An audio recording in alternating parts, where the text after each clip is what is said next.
You damn right. Welcome to Monday. Not just that. Welcome to spring. It officially begins today. We hope you're having a good start to spring. If you are a Longhorn sports fan, got to be having a pretty good Monday. Just maybe on the part of it that not a lot of people are focused on right now. That baseball team's not going to lose, apparently. 10 in a row now in the homestand. We'll get to a little bit of that, but obviously a lot of focus on basketball. One team trying to advance to the Sweet 16 tonight at the Moody Center. We'll talk about that women's team. And, of course, the Texas men taking out Penn State.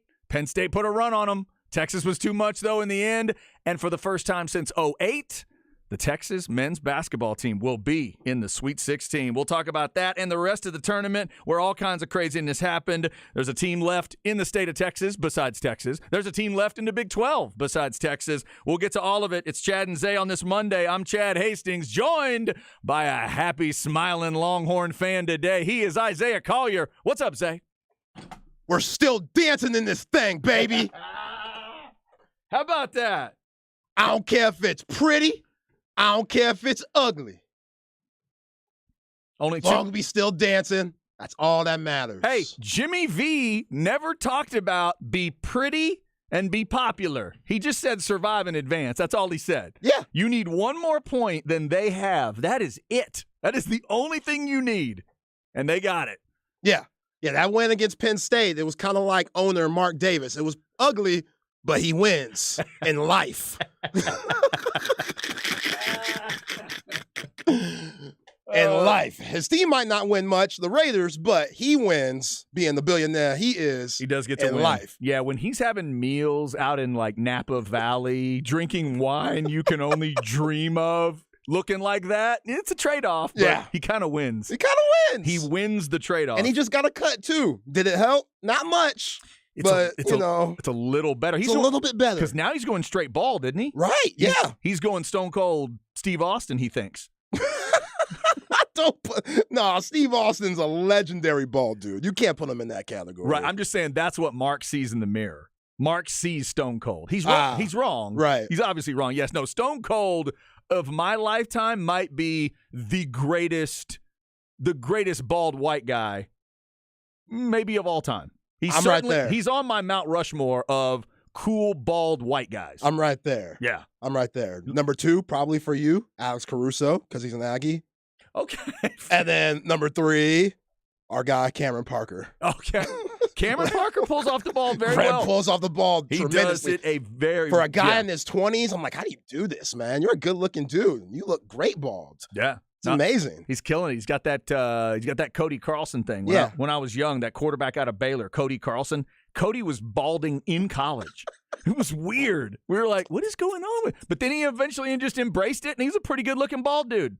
You got to embrace that stuff. I can't – see, that was me. If I was going to be – if I had that kind of thing, I would just shave it all down. Just shave it all down. I couldn't do comb-overs. I couldn't do transplants. I couldn't do coloring the stuff. Yeah. Once all mine goes gray, and it'll go all salt here in a few years. I don't care. I gotta let it go. Yeah, you're kind of like the shaved head, not all the way bald, but bald enough, so you count, I guess. Okay. At least I'm in the discussion. Yeah. At least we're in the discussion. There's a lot to count of the tournament right now, and we will get into a lot of it today. If you have thoughts, Specs text line is 337-3776. Let us know how you're feeling today, Longhorn fans. In fact, let me start with this question, because I know Zay's answer. I know Zay's answer to this question. Zay would have told us that a month ago it probably should have happened. But Longhorn fans, if I put the button in front of you, and the button makes Rodney Terry your coach, you going to hit the button today? Zay would have already hit the button. That button's been mashed. Others would have already hit the button. TJ Ford would have hit the button. Kevin Durant would have hit the button. But the biggest part of it is that CDC hadn't hit the button. But if you are the fan today, you just watched Rodney Terry send this team to the Sweet 16. Do you want to hit the button now? No, take the button back. Don't hit it. Don't hit it. You don't want it now? No, we need that same edge. We need that same hunger. Okay. Like, we have no idea who's going to get the job. Actually, I wish somebody around, anybody on campus that covers Texas, I hope somebody could just lie and say, you know what, CDC contacted Matt Painter today. Oh, you want a fake story? Just a fake story. To mess with the players? Just to piss them off. Come on, Just to piss them off. Well, it ain't gonna phase Coach Terry. Coach Terry ain't gonna phase him. He knows what he's doing just to piss him off. A guy that went out first round with a number 1 seed team. That a lot of people, when Coach Beard got the boot, were thinking about him. Yeah, there are true. 3 guys that are out the tournament, or not out the tournament, but there are 3 guys that got crossed off the list out of this weekend. Mm-hmm.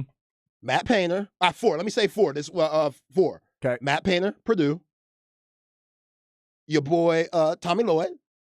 Okay. Arizona. Gone. Gone. All right. Yep. Calipari. Gone. Thank you. That was my 3rd. Yep. And then the one that's not out, but is out with what he did after the game, Eric Musselman. Muscle no shirt. Eric Muscle no shirt? No shirt. That ain't Texas. Hey, if you were married to her and you looked like that with the shirt off, wouldn't you take the shirt off? You see that woman? Oh, dude. This dude, what's he got going on? I don't know. Him and Steve Sarkisian, what they got going on? I don't know. It's impressive. These white dude pulling these sisters. This is impressive. Eric Musselman, how'd you bag that? She looks like she could have been the 4th member of Destiny Child. So you're telling me that was conduct unbecoming the Texas head coach? Yeah, that's that Arkansas stuff. You can't be a Texas head coach and take your shirt off and throw it around your head like a helicopter, P.D. Pablo style. You can't be doing all that. That's Arkansas. That's what they do. If Texas knocked Kansas out of the tournament, you would not want to see your coach take a shirt off. Hell no. Okay, I agree with you, by the way. You can't do that down here. I agree. And Arkansas, beautiful, fun, love it, great. With the woman he got, like you said, hell yeah. If she supports that kind of activity, go right ahead. Yo, there's pictures of her like writing on his chest back in his like Nevada days when his shirt was off. Yo. Oh, God love him. Eric Musselman, Steve Sarkisian, I'll take a bow to both of you fellas. You guys are changing the world. Not just the game, the world. Oh, unbelievable. Unbelievable stuff. Yes, Mr. Musselman and Arkansas did advance. We will get to the rest of the tournament coming up, but let's focus in on Texas here. They get by Penn State. 71-66 was the final score, Zay, and we'll talk about him multiple times today, but man, Dylan Disu ends up being the star, a local product here. Pflugerville Hendrickson, shout out to the Hawks if you don't know, 28-10. Zay, there's never, ever, ever been a Texas basketball player in the tournament make as many field goals as Dylan Disu made. None of them. Not Durant, not TJ, not LaMarcus, no B, no M or W has ever hit 14 buckets in a tournament game. Disu's the only guy. Texas beat Penn State. I mean, it's like he had a hard hat on the whole time the way he was going to work. It was ridiculous. It was ridiculous. One of the best performances I've ever seen of anybody in the Texas uniform in any period, not yet alone the tournament, biggest time of the year when your team goes 1 for 13 from the 3-point line. That's a loss. That's an automatic loss this time of the year. Oh, for the first 11? For the first 11. Serge Jabari Rice hit one on the wing, and then it started a run for Penn State. But, wow, 7%. That's insane. And you win the game? Yeah. What? And I said on Friday, Chad, even though which we'll get to Dylan Disu, his 14 for 20, 28 points, 10 rebounds, 2 steals, just incredible. But I said this is going to be the Timmy Allen game where we're going to need every bit of Timmy Allen. And he didn't fill up the stat sheet. He never does. He had 12. Actually, he did with the boards. 12 rebounds. Insane. Boards are That's big, insane. Yeah. But just 9 points, 4 for 9 from the field.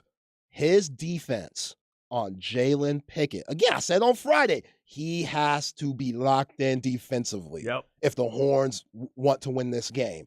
And his defense was incredible. And thank goodness Micah Shrewsbury didn't figure out, since Jalen Pickett's getting locked up, maybe we should put the ball in the hands of Cameron Winter because he was hooping.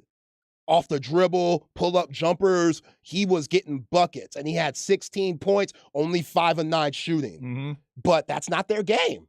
That's not how Penn State has played all year long. Yeah, they've won like 8 of the last 3. That's not how they've won these last 8 games, playing that style of play. So Shrewsbury, he's thinking, okay, Jalen Pickett, they're just playing them one-on-one, which everybody, that's the we live mentality with the way Penn State shot the ball against your Aggies coming into this game going 8 for 28. That's a masterclass defensively, 26% shooting from the field.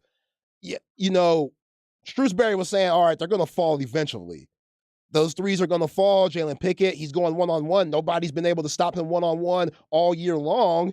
Timmy Allen, with the help of a little bit of Brock Cunningham, was throwing on him. I saw Serge Rice on him at times. Tyrese Hunter quietly had a really good 2 games in Iowa. And then Marcus Carr was solid too. But Timmy Allen, really, his defense was incredible. And Jalen Pickett ended up with more shots than he had points. Incredible. That's huge. That's huge. Yeah, 3 assists for Timmy Allen I thought was big. You could just tell everybody knew Dessou was having a great game too, to feed him in the big moments, to have him be the answer to what happens if Penn State makes a run. I saw people tweeting out and commenting and sending it into the text line. There are Texas teams that would have tried to shoot their way out of it from beyond the arc, and this one didn't. And Rodney Terry and that coaching staff deserves credit for continuing to feed Dessou. And the players deserve credit for continuing to look for him. I thought that was 40 in the paint, Zay. Insane. 40. I was flipping out at the end of this game. 40. I didn't even realize. Let me make sure I understand the rules here, Zay. You're saying that the shorter guys can pass to the bigger guys, and then they're allowed to shoot? Yep. And then it will count if it goes in? Yeah. That's fantastic. I know Steph Curry somewhere saying, I told y'all I ain't changed the game for the worst. 40 in the To paint. hell with all y'all. Man. You could play different styles, and I'll continue to preach. That's what makes Texas so scary. The fact that they're able to shoot 7% from 3-point range, but still be able to win the game because they could play so many different styles of basketball, especially at this point. Dylan Dessou's a factor. Christian Bishop, when he gets in the game, he does his thing. Dylan Mitchell gave you good minutes. He's not going to play for long, but the 9 minutes he gave you, he had a nice little bucket when Penn State went to that 2-3 zone, which was a good move by Shrewsbury. But, man, I'm so glad he didn't go to Winter because Winter was hooping. And if he would have, this game would have been different. But It changed, when Penn State went on that 10-0 run, which was a tough 10-0 run. I thought the game was slipping out of the Horns' fingers. That was a rough stretch. You had that awful contested 3 by Timmy Allen, which led to an and 1-3 by Dredd. He misses the free throw. Then he hits another 3 to make it 55-54 Texas. They come back down the court. Serge Rice is turning down threes, which I guess you should because you're 1 for 12 at that point. Right. So you're not making them. So he turned down 1, which kind of ticked me off because you still got to take good shots. Right. Now, are good shots giving the ball to Dylan Dessou? Yeah. So maybe if you have that open 3, turning it down to get the ball inside, again, 40 points in the paint, that makes sense. So he turns down the 3, Pickett ends up getting his 4th foul. Penn State still on that run. Winter gets fouled, hits 2 free throws, 8-0 run. Timmy Allen has that horrible turnover where he just throws it back court. Oh, that was bad. Horrible. That's not good. Lundy gets the layup. Timeout. Yeah. Timeout. One of the greatest timeouts this season. That was because you were thinking it and I was thinking it. Everybody was thinking it. You asked me at one point this year with Coach Terry, has he made the right timeouts at the right in the right spots? And it's so hard to tell just because each game is different. This was it. Mm-hmm. This was one of his best coaching jobs to where CDC might have hit that button in quiet. We don't tell nobody. Right. He might have the job. Don't tell nobody, CDC. Only you know. Keep it that way. I'm not gonna make it click, but I am gonna press Keep them hungry. Keep them horns hungry and playing the way they're playing. Yeah. We need that. But right there, when he called that timeout with 4:32 left, they came out. Dylan Dessou had an out of bounds play, scored the bucket. Mm-hmm. He might have traveled. He had like a big ass 1-2 step. I wondered on that one too. Like, I replayed that one. I'm like, is that well, never mind. Okay. Yeah, I was like, let it go. Let it go. Let it go. Let it go. They let it go. They let it go. Marcus Carr comes down. He slips and turns the ball over. That was rough. But then Dylan Dessou had that jumper in the lane where they were double teaming him throughout the game at that point. That's the one that was straight on? It was straight on. He caught it around that elbow area. He turned around, looked around. That double coming? No. Ball fake one way. Here I go. Cool. Oh, you're too small. Right over the top. Can't stop. Bam. 59-58. Texas takes the lead. And then his best shot of the game. Shot clock going down. The baseline. He's in the post. Kevin Durant, LaMarcus Aldridge, both those guys had this in their game. And this is what KD was talking about in his tweet, saying looking like a young LaMarcus Aldridge. The turnaround fadeaway with the shot clock going down to put the horns up 3. Just the confidence to take that shot. I mean, Dylan Disu, ever since that Baylor game in Waco where he had 24 points, his confidence has been crazy. He hasn't missed a floater. And Lundy said that in the postgame for number 1 for Penn State. He said, we played some really good teams this year. We haven't played a big that good and that efficient all year long. He didn't miss a floater. He didn't miss a floater. That push shot, that might be a more famous thing than Serge Jabari Rice's pump fake at this point. At this point, right? Yeah, I'd say so. Every big needs to have that in their game because the natural reaction when you guard a pick and roll and that big man rolls is to keep going to the basket to get a layup. Then Disu always stops. He always stops a little bit short where the defender is waiting. The defender already has to help on the ball handler coming off the screen, but the defender has to go back and get his man once the big catches the ball. And usually they can meet him at the rim. Dylan Disu ain't meeting you at the rim. He's stopping and shooting that push shot floater. He's headed for the push. Which is money. Yeah. It's absolutely money like swingers, Vince Vaughn. Money, baby. You money, baby. You know Vince Vaughn was saying that. John Favreau, that's one of my joints. That's what Dylan Disu's been like. And man, that timeout by Coach Terry, and for them to go on that run, Timmy Allen had that beautiful pass to break that press when they started pressing. And this might have been the play of the game, Chad, if I know Coach Shrewsbury, he's banging his head on the mat on this one. When they had that backcourt violation for Penn State, you can't do that this time of the year. Real quick, referee. Is that over and back? Because I don't think it is. I wouldn't call it.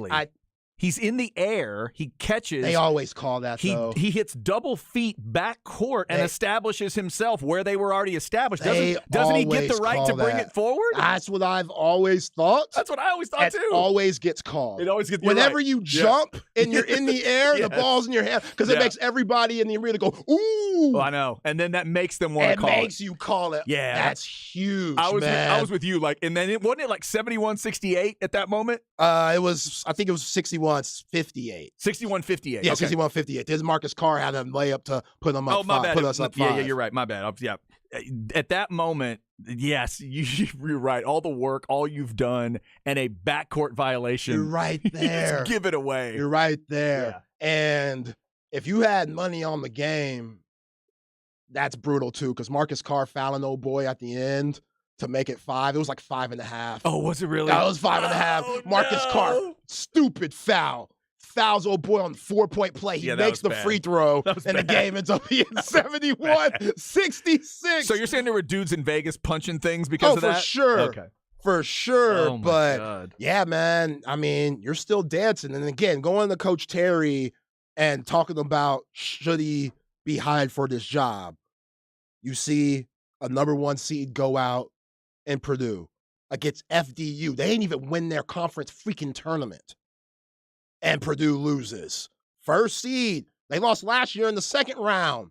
They had a guy who was the first guard taken in the draft last year. They might have the best big man player of the year in Zach Edey. Lose first round this year, second round last year. Tommy Lloyd, 2 seed, just like you at Texas.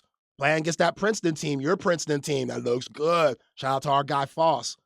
Princeton Tiger. I should have picked him to win too. You should have. Oh my God. They look real good. I picked him to win the first one. Man, they look good against Missouri. Yeah, they did. They did. Know? That was incredible. And then you see Kansas going out last night. Yeah, they didn't have Bill Self, but they shouldn't be losing to Arkansas. That team's too good. They had the most quad 1 wins out of anybody this year.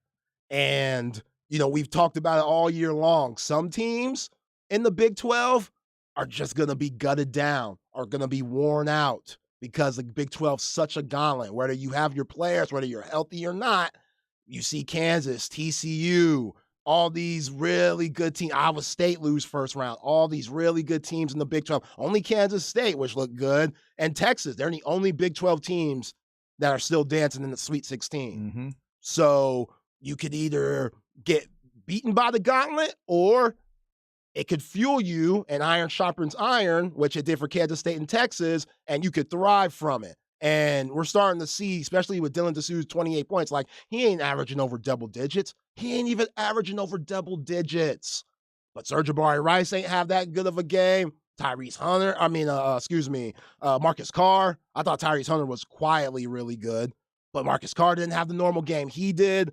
And you're bringing a guy that now he's on the scouting report, but all year has he been? No. And he gives you 28 and 10. Give him the job. Give him the job. Just don't tell nobody, CDC. Just don't tell nobody. You want the secret job. That is an interesting angle on it because these players are so fired up for him, man. They're so you can tell they're happy for him. They're so well connected. If you haven't seen the video of them dancing in the locker room, it's just one of the cool parts of the tournament to see. And if you're a Longhorn fan, it's your team doing it, and you're going to the Sweet 16. You're going back to Kansas City. I don't think there's ever been a Texas team wanting to go back to Kansas City. Oh, this one wants to go, though. Yeah, you want to go. Yeah. You Rams you're familiar with. Yep. You were just there. You won there. You just cut the nets down there. And you can cut the nets down again if you win these next two games. Now, I think Texas has the toughest way to go out of all the regions. I think this region with Houston versus Miami and then now Xavier and Texas, these are whoever makes it out of this one has a really good chance of winning the national championship. And we knew that going in. But now that it's here, now you saw all those other three teams, man, you're just happy to be dancing right here because the 16 teams that are here right now are all really good. Yep, everybody's playing pretty well right now. We'll continue to go over the rest of the tournament. The 16 over the 1, that other Big 12 team, Zay mentioned Kansas State, that is still in. Let us know what you think, Longhorn fans. 337-3776. Someone texted in earlier, all capital letters. Let's see if I can do this one justice. Zay, I'm drinking a 55-gallon of burnt orange Kool-Aid. Oh, yeah. That's what I'm talking about. There it is. Let us know what you're thinking today. Texas and Xavier. If you haven't heard yet, Friday, late tip. Last of the 8 games to tip is Texas. 8:45 on Friday. Special pregame start at 8 o'clock. 8 o'clock Friday pregame for Texas and Xavier. So we'll get you that. Speaking of Texas basketball, tonight over at Moody Center, last game over at the Moody Center in basketball for the season for sure is tonight. If the women can beat Louisville, they're going to the Sweet 16. Get on out there and support them. TexasSports.com/tickets. If you have not gotten your ticket yet, you can get out there. Matchup. Help them. Matchup tonight, Chad. Yep. Louisville's Haley Van Leaf. Insanely good score. Social media icon. Versus Rory Harmon, offense, defense. That's going to be a movie. And Rory Harmon was not in the lineup when they lost to Louisville in the Bahamas. Yeah. Now she is on the floor. It's going to be a little different. And it's at the Moody Center. It's going to be a little different, Haley. Going to be interesting. One of those little interesting aspects of women's basketball that at the beginning, first 2 rounds, you have home teams, home crowds getting to root their team on. And in a lot of cases, it works. In one key case, it did not, which could help Texas out. And Haley, all that. She a little dog, too. You got to watch out for her. They asked her in the presser. They were like, you got honorable mention, All-American. How you feel about that? She go, honorable mention? Whatever. I was like, okay. Nice. Yeah, I was like, all right. That's not good. Yeah, you can tell that's some bulletin board material for her. Got some attitude. Yeah, Vic Schaefer, watch out tonight. They're going to be ready. Watch out, Vic. All right, we'll talk more about that as we roll along. NCAA tournament talk coming up. We got NFL notes today as well, including the Cowboys finally making a receiver move. But was it the right move? We'll talk about it on the Horn.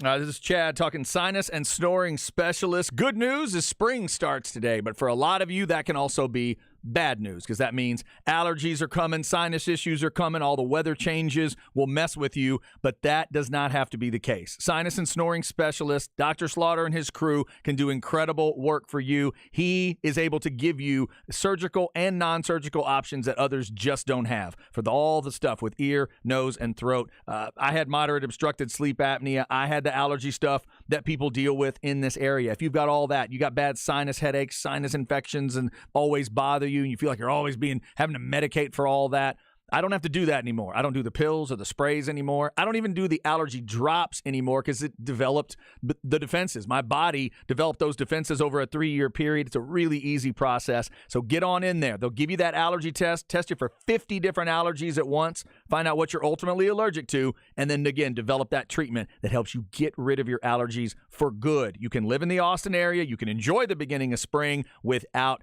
allergies. Call and set up an appointment today, 512-601-0303, or go to sinussnoringent.com. It's Sinus and Snoring Specialists. Feel clear, rested, and healthy.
Chad and Zay.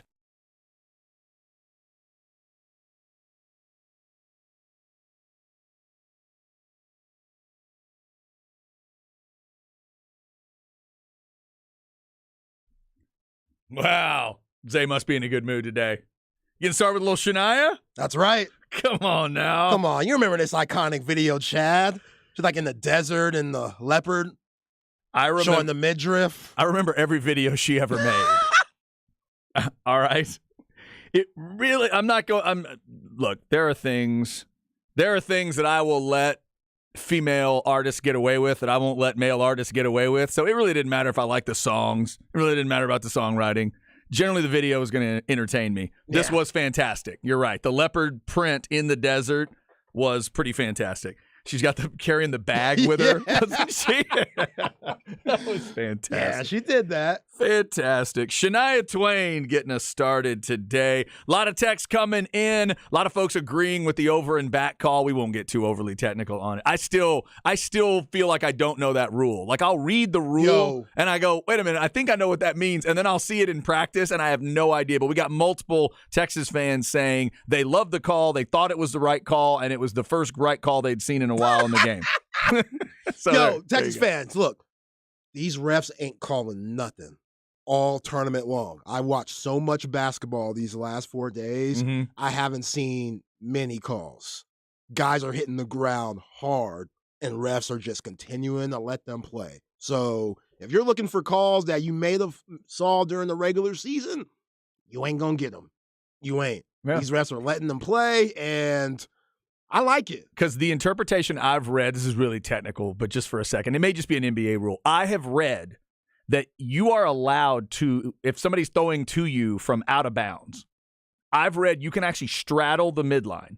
You can put one foot on either side. Yes. You can catch the ball. Then as you dribble, pick which way you want to go. Yes. And as soon as both of your feet are in one, that's where you're established. Yeah. So that's what I'm going off of watching that. I'm like, dude's in midair. He catches the ball. Then once his 2 feet are established, he's in the backcourt where they were already established. So shouldn't he get to bring it into the front court? But Texas fans are saying absolutely not. They are liking the interpretation, obviously, from the official. That's the one call in my reffing career where I was like, I hope I don't get this situation. I know. Especially in clutch time, I hope, because I don't know what I'm going to call. If it looks awkward, I'm going to call it. That's how I feel like that's what the refs were thinking. If it looks awkward, right, and call it. And like you said, when the crowd reacts that dramatically, when it's that close, you want to err on that side of go ahead and call it. But coaches, they try to know, but they don't really know. So they'll tell you.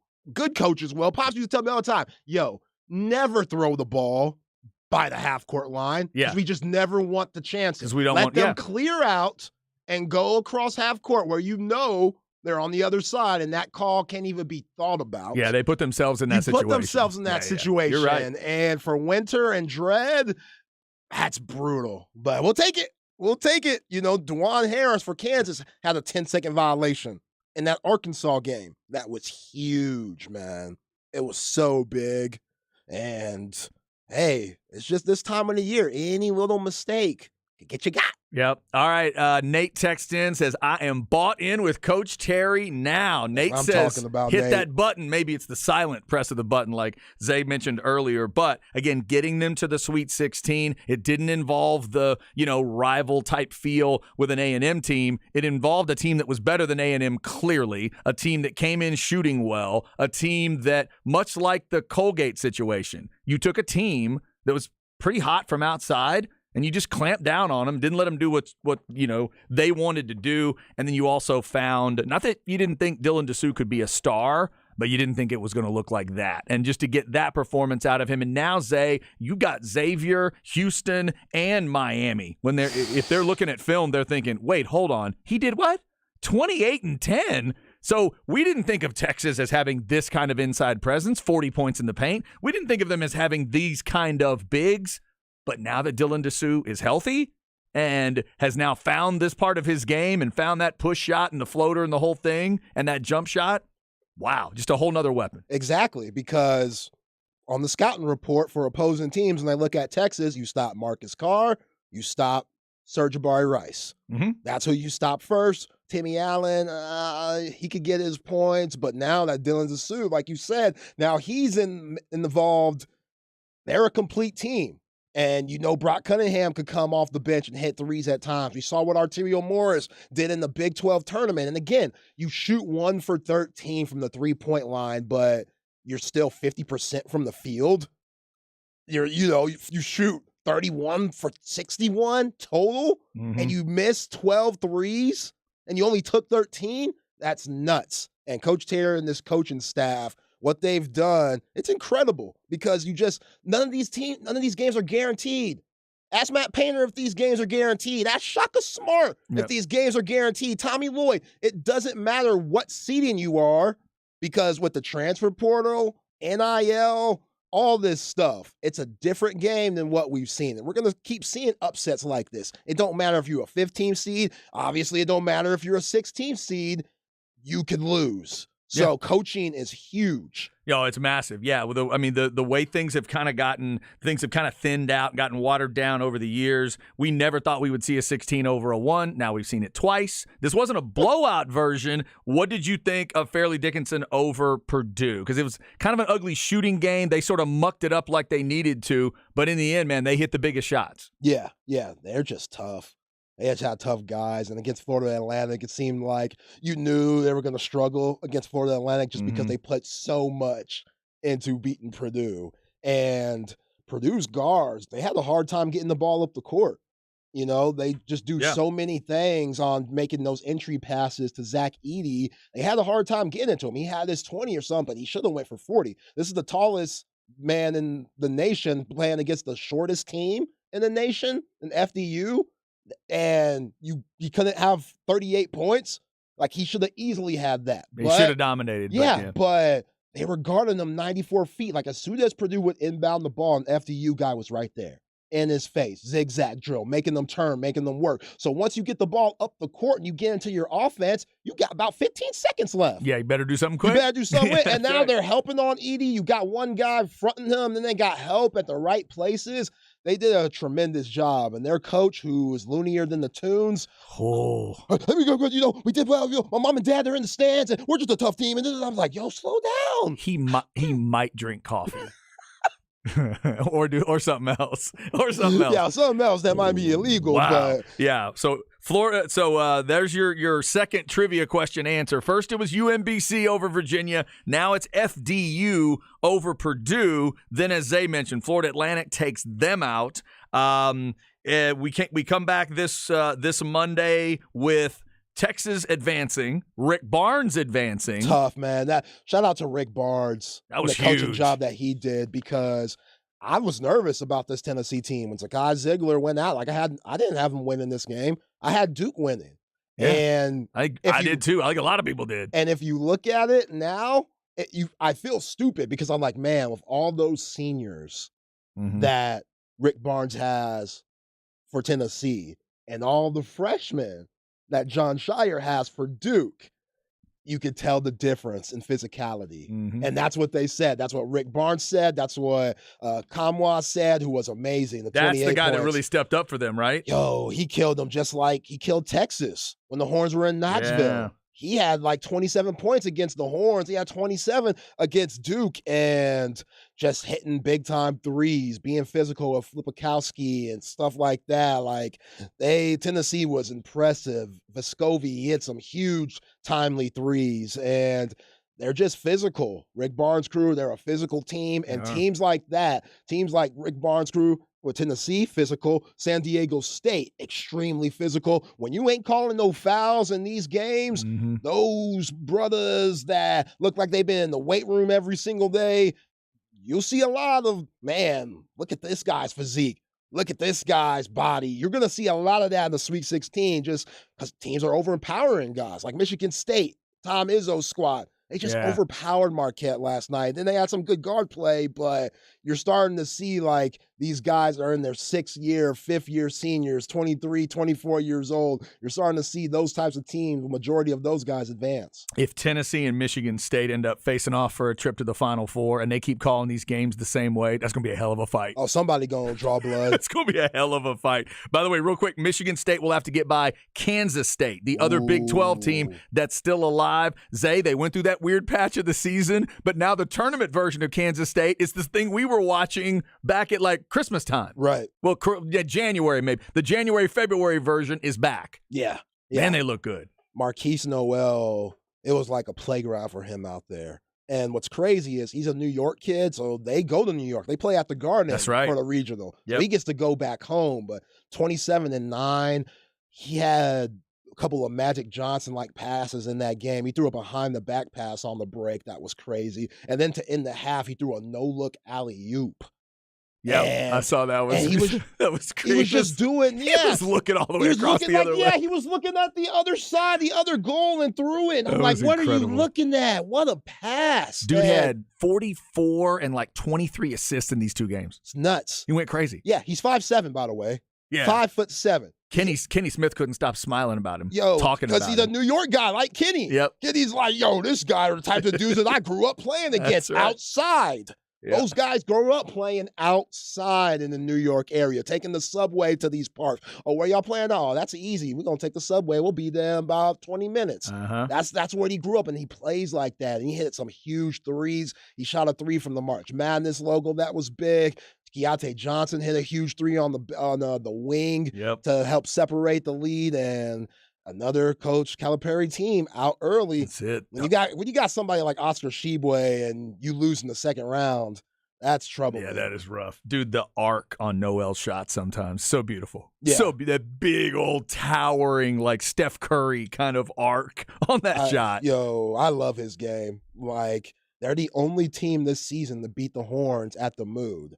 And it's crazy because you see statistics that don't favor them.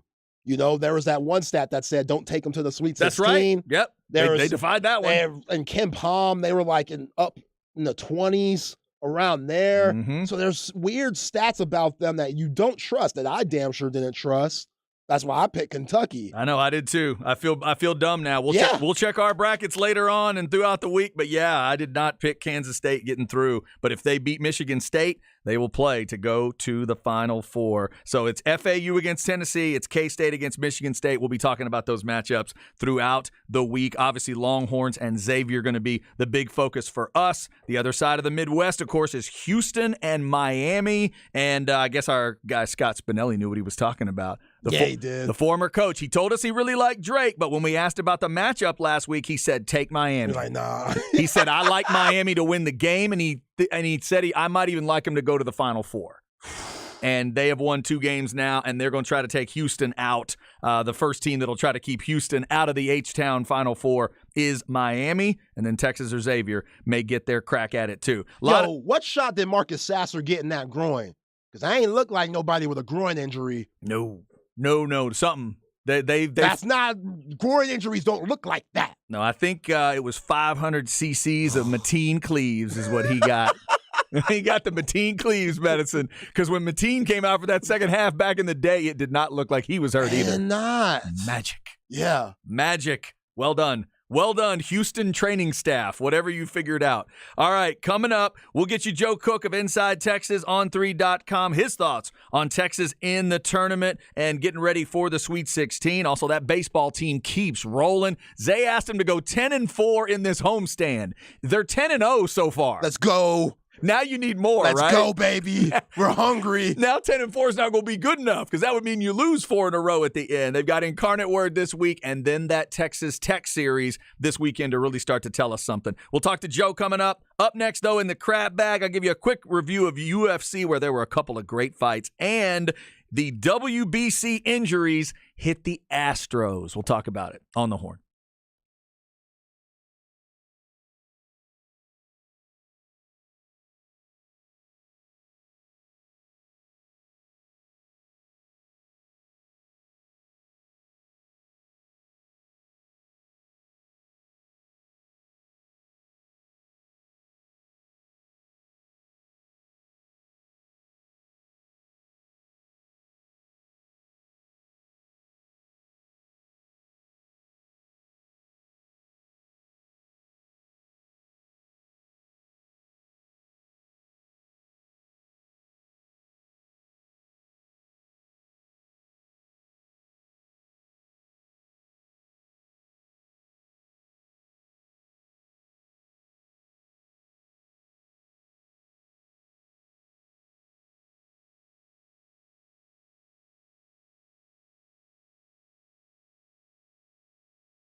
Chad and Zay.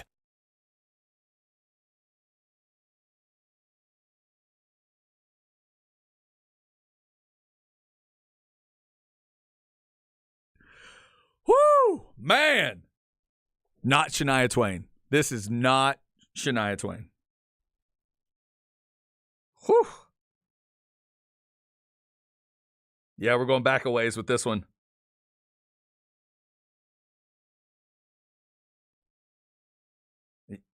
Yeah, I don't. What's the name of the song, Zay? Thundersteel. Thundersteel. That sounds like something Ben Stiller's character would have made up in Dodgeball. I don't know it for sure, so I'll go with one of my normal guesses in this realm. I'm going to say Diamond Head. Riot. Riot. Didn't even know there was a band called Riot. All right? My apologies to you Riot fans. So Riot and Shania Twain get us started today. Weird combo. All right, Chad and Zay with you on a Monday. Longhorn fans enjoying life and enjoying the fact that their team is in the Sweet 16. Think about it. Since 2008, the last time. 2008. George W. Bush was still president. Barack Obama hadn't been elected. We were just about to get to that U.S. Open where Tiger broke his leg and went with, fought Rocco Mediate, that whole thing. Expect anything else? That technically hadn't happened the last time Texas went to the Sweet 16s, eh? Crazy. Last time that Rodney Terry was on the coaching staff. He was, he would have been, right? Yeah. Yeah. See, there it is. Interesting. Full circle. Interesting. Full circle. All right. Texas fans trying to figure out if this is indeed their head coach. We will talk to Joe Cook about that. The basketball team, baseball on a roll. Women's basketball tonight trying to get to the Sweet 16. Joe Cook coming up at 1:05. Let me get you a quick crap bag here. Good fights and bad luck. Chad's crap bag. Crap bag.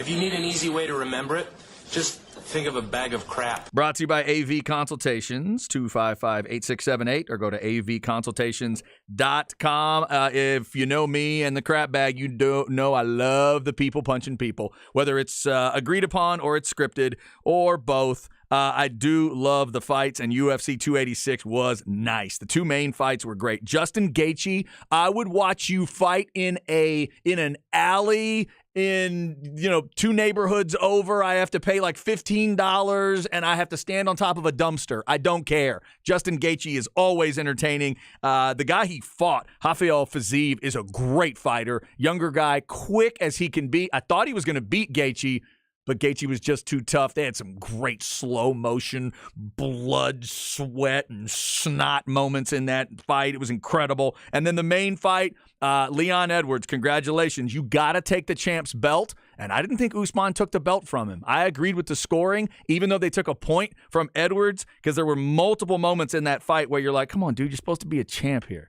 You can't keep fouling a guy during a fight. I thought they needed to take those points, but I also thought he still won. I had it 4-1. Take the point. He still wins it.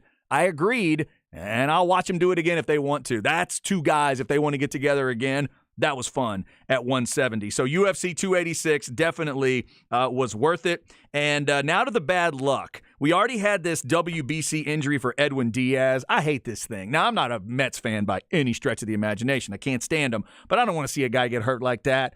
Zay, jumping up and down in the celebration, stupid injury. Yeah. Tore his patella tendon. But then this weekend, the stupid WBC injuries come for an Astro. Not only an Astro, that Astro.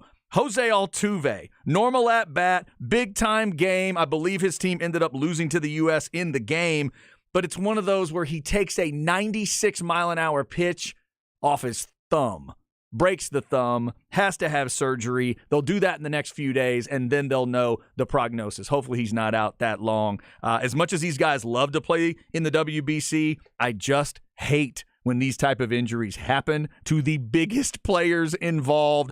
I don't know that there's an answer to this one of what to do, what not to do. I've heard people say, do we need to do it in the middle of the season? Do we need to push the schedule a little bit? They love playing this. It's like their Olympics. So I wouldn't say get rid of it, but just bad luck. Yeah, who's old boy, the pitcher with the two different eyes? That's Scherzer. Yeah, Scherzer. He said that he wished it would be middle of the year, but for pitchers, it's a little bit different. Like jumping right in where you're supposed to be normally attending spring training, and you kind of just get the flow of getting into the season, and instead you're jumping in the World Baseball Classic playing serious, meaningful baseball. Yeah, that is a good argument on the That's pitching a side. lot. Yeah, that's a good argument on the pitching side. The Altuve thing is just horrible luck. Yeah, that's just luck. Ain't nothing you can do. Yeah, I thought about, you remember when Paul George like snapped his leg in half during, I don't know if it was the Olympics or if it was an exhibition game between USA and USA, but it was a Team USA game. Right. Yeah, that's right. It was a And national game. everybody was wondering, should these guys play? What's the point? You know, there's not money on the line in this. It might be good for their brand, but I've heard a good argument on the other side. I heard Bucky and Aaron talking about it today, and E is right. Aaron said that these international guys, and Altuve would be among that group, to a man, they'll tell you, like, they'd rather win that than the World Series sometimes. It's a big, right. It's a big deal to them. It's like playing in the World Cup as a soccer player. Right. You're representing your country. It's a big deal to them. So that is cool. So I mean, that it's horrible luck on that side of it. We did have the good story of the young kid from, I think it was Nicaragua, that like struck out like 3 badasses and got a major league deal out of it. Oh, that's at the dope. World Baseball Classic. Yeah, that was cool. That was very, very cool. But this one with Altuve is just, that was just ugly. So I hate to see stuff like that. In fact, let me pull up this dude's name because I want to give him credit. It was such a good story. His name is Duke Hebert. He struck out Juan Soto, Julio Rodriguez, and Rafael Devers. Not bad. In one inning. And I think it was the Tigers that decided, you know what? We're gonna take a look at that kid. That's the great stuff. These injuries are not so good. But we'll keep our eyes on the World Baseball Classic. If you're a baseball fan and you're keeping your eyes on the Longhorns, you're seeing nothing but wins lately. We'll talk to Joe Cook of Inside Texas about that. And the Longhorns heading back to the Sweet 16 for the first time since 2008. What does he think? What do you think about the Penn State win? What does he think about the Xavier matchup? We will find out. Plus, we are only 26 days away from the Texas spring game. You know we'll mix in a little football as well. Don't move. It's the Horn.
All right, let's go hour number 2 on a Monday. Longhorn basketball fans partying like it's 2008. Men beat Penn State, going to the Sweet 16 for the first time since '08.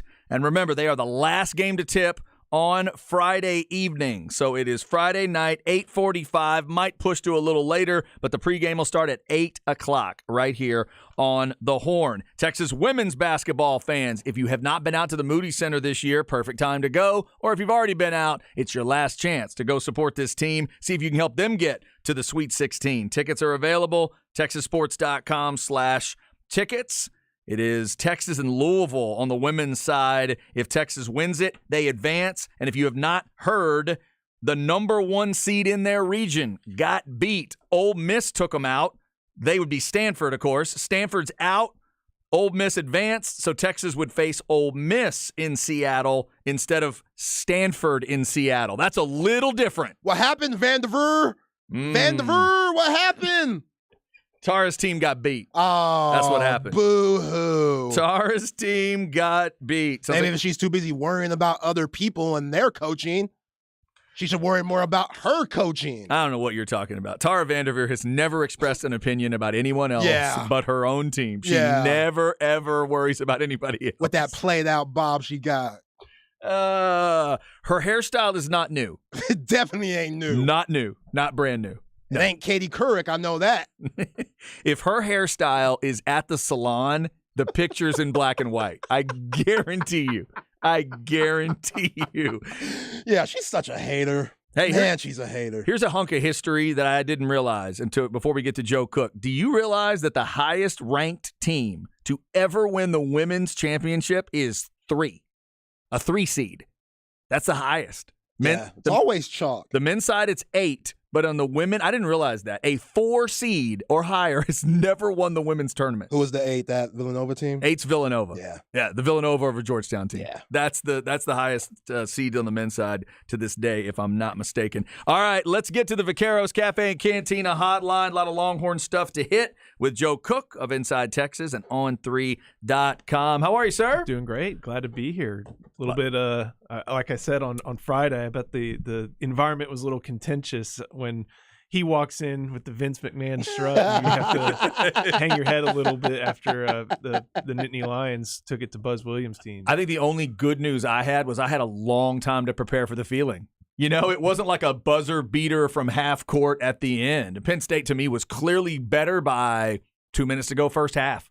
I knew it. I mean, I knew the Aggies were in deep, deep trouble. So then for Texas to shut down the Penn State shooting the way they did, I know there was that run in the second half, but overall, I thought Texas did a great job of not allowing Penn State to do to them what they had done to the Aggies. Yeah, when I watched the Penn State team, it kind of reminded me a lot of Maury ball with Russell Westbrook and those Rockets, where he was the point guard nominally, but he would basically kind of play the 5, and that's what they had Jalen Pickett do. Just drive in and kick it to shooters, and sometimes he overdrove. Like, he found himself under the bucket. I thought that Texas probably did a better job staying on shooters against Colgate than they did against Penn State. Penn State just didn't really punish them until that run late in the second half. So, but overall, you know, they basically forced Jalen Pickett to either have to be a one-man show and try to get those points and a lot of 2-point buckets themselves, or, you know, some other guys who maybe weren't their typical big 3-point guys to make it rain, and then they weren't able to do that as much as they probably would have liked, and that's a big reason why Texas had its bad shooting night, but that was a very poor shooting night for Penn State. Plus, Pickett was 7-1 turnover to assist, and that's a guy who's got it. Obviously, he's got the ball in his hands a ton, but that's bad for even having the ball in your hands that much like he does. Mm-hmm. Yeah, and it seemed like when he went to the basket, Joe, he's not used to help not coming. Because he's so good, he's second team All-American, first team in the Big Ten. Usually when he gets down there and he's so physical, he start getting a couple of layups, and then your natural reaction is to help, and that's when they start kicking out to 3-point shooters. But, you know, in the 3 Big 12 games, in the Big 12 tournament, without Timmy Allen, we were wondering what's going to happen when Timmy Allen comes back. And we knew if Texas wanted to make a deep run, they were going to need Zero to come through, and he did.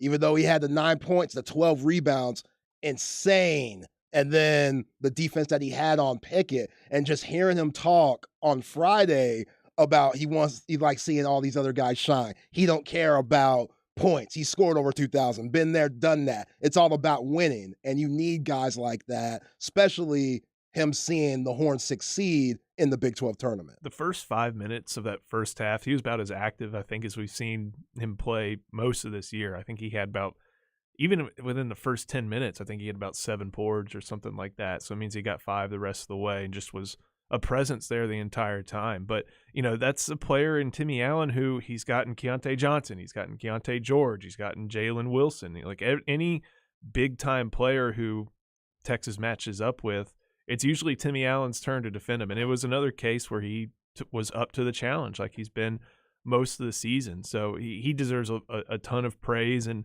even though he has stepped back a little bit in what his role on offense is, he still is able to find his spots and get his shots and within the flow of the offense. And especially when you have a player who was putting up 28, to find your secondary role in the offense and let that other guy shine was really awesome to see from Allen. Yeah, so what do you make of this team if you're Xavier and you're trying to figure out what's next? To see a performance like that from Dessou, how does it change the scouting report for you for Texas? Or do you look at that as maybe a one-off and Dylan Dessou is not going to be able to do that again? How would you look at it if you're Xavier?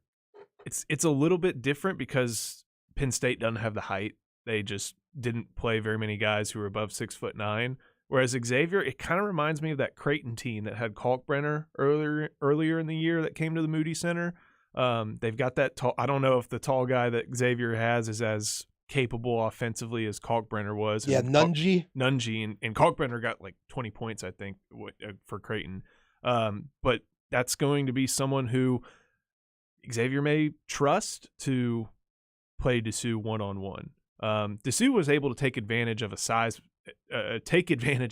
advantage that he rarely had throughout the year. And he even mentioned this post-game. He's like, I got a lot of great passes where I had one dribble or one-step shots, and I was in my sweet spot. And I don't know if that's going to be replicable with Nunji and his size and his ability. I mean, he made one of the biggest blocks of the entire weekend in Xavier's. I think that was either their first or second round game. So it's going to look a little bit different. Honestly, it's going to be a situation, I think, where you hope that Texas does a little bit better than 1 for 13 from 3. And it's been for both these games in a little bit different fashion. You hope you find a middle on that 3-point shooting against a team like Xavier, because they've been great all year at 2-point shooting. It's a combination of guys like Dessou and Allen and Carr, their game being very mid-range focused, and sometimes you get good stuff from Jabari Rice, sometimes you don't, but they are going to need a lot more balanced offensive look against a Xavier team, just because of the physical matchups that Xavier can throw at you that not even Colgate or Penn State could. Yeah, what's nice about Dylan Dessou, he's not a traditional big, even though majority of his scoring comes from inside the 3. He'll take you out to that 3, right, and he'll hit a couple. Like that, when Xavier looks at the scouting report, when they watch film, they're going to see he's hit a couple of 3s this year, which it's going to make Nunji want to come out just a little bit, and he's done a good job of getting to the bucket when bigs come out. But Rodney Terry, Joe, I mean, at this point, it's hard not to give him the job. You see all these good teams going out, not making it to the Sweet 16 from Kansas, Purdue, Arizona. And a lot of those guys, a lot of those coaches were thought of to maybe going for, when the Texas job opens up, going after, Matt Painter's name came up, Tommy Lloyd's name came up. And now you're looking at those guys who are like, I don't think so, especially with what Coach Terry's doing. What did he show you these last 2 games from Colgate to Penn State? That the staff that he has and what he's done allows him to game plan as well as any coach in a tournament right now. I wrote something on Inside Texas about that last timeout right after Penn State took the lead. It was right when they needed that timeout. And, of course, they're like, hey, let's just go to the matchup we know we have. And they found different ways to get Dylan Dessou the ball, even, against some trap ball screens. They were finding ways to get through that and get him the ball. But he showed that with, his ability to make defensive adjustments in game, to defensively game plan, and with the staff around him that makes the offensive game plan, because that's an area that he needed some help with. That was Chris Beard's area. He was an offensive coach. I know defense is like a program principal at Texas, but Chris Beard and that motion offense, that was his part. So you got guys like Bob Donwald, Chris Ogden, Steve McLean, who have helped Rodney Terry shore up that offensive part, and it's created, with Terry and that staff, a great staff if Chris Del Conte wanted to choose that. And then you have to balance that with, what are the other options? Is it Nate Oates, who's got $25 million or so and some other problems with him? Is it, the list ends there? Like, I can't think of another really big time. Calipari? Make Jay Wright say no? Yeah, if I Did had, you see how if- comfortable he looks? Does if he I look had like a- he gonna go back to coaching? By the way, I can't tell. Do y'all know if he's won a championship or not? Because I feel like he doesn't wear the ring enough like and Les show me the ring every time he gets the chance. The Les He is Miles flashing school. that. He's flashing that ring more than Candace Parker is flashing that beautiful smile. What is going on? I think Jay Wright, if you ask Jay Wright, he's really happy with his current role, because I don't think he wanted to dive into the portal stuff at this Yeah. part of college No, basketball. I agree, Zay. He does look really comfy on Oh, TV. he looks too And then comfortable. I know he can recruit, but I want no part of Calipari in Austin. No. I just don't think that he, in late game situations, just on the court, he's got great talent there with guys like Oscar Shibwe. He's got a player of the year on his team, and they're out before the second weekend again. Insane. They Yeah. lost to a It's 15 nuts. seed last year. I think he can succeed, but he can't have the type of success that he had when he could go get the Anthony Davises or find ways to make Derrick Rose and Chris Douglas Roberts successful at a school like Memphis, that type of thing. So now that they're in the Sweet 16, we will see. I mean, effectively now Texas has, played to their seeding as a number 2 seed. I guess you could argue if a 3 beats a 2 that technically they didn't, but you're one of the 4 that is now fighting for a trip to the Final Four in there with Houston and Miami. Do you buy into the idea that Texas may have an advantage just based on location, that they know what it's like to go to Kansas City? They were literally just there. These other 3 teams weren't. And just they know the full process of what they're about to go through. Could that be a help? I think it helps. I think at a certain point, once you're in on the game, it's like that scene in Hoosiers. It's 10 feet, it's 94 feet. Yeah. There's a certain aspect of it that, on the court may not affect it that much. But, flying to that cruddy Kansas City airport, getting on the bus, going downtown. They know it. Going Yep. to the T-Mobile Center. Like, they know, okay, we get here, 10-minute ride, we go to this locker room. I think there's some value to that. And I think there's a value in that. That's the familiar part, because everything else right now is unfamiliar for this team. I can't exactly recall maybe how far. I know Tyrese Hunter made a Sweet 16. I don't know about Christian Bishop did Christian at Creighton. Bishop did with Creighton. But Yeah. for most of this team, this is new territory for them. And that's okay. It is for a lot of these different teams right now, and probably Xavier as well. So, but to have that part be familiar, I think there's some value to it, but it's not going to be what makes or breaks the game on Saturday night. At the end of the Friday. day, Joe, Chad, how to beat Texas is to kill them on the boards. And their last 3 losses from Texas Tech, TCU, Baylor, they got killed on the boards. Guys like Tyrese Hunter giving you 7, oh, that's so big. Because people aren't going to think about Tyrese Hunter, in these last 2 games. He's quietly been maybe the best guard just overall. Serge Jabari Rice went crazy against Colgate, and, they shot 1 for 13 against Penn State. But Tyrese Hunter just quietly doing all the little things that don't show up on the stat sheet, and then helping it out on the boards where teams are trying to crash. Getting those 7 boards, that's huge. And when you start playing against these U of H's, Miami, now Xavier, you're going to need all of that. Yeah, how about Timmy Allen and Tyrese Hunter together had 17 defensive rebounds. Yeah.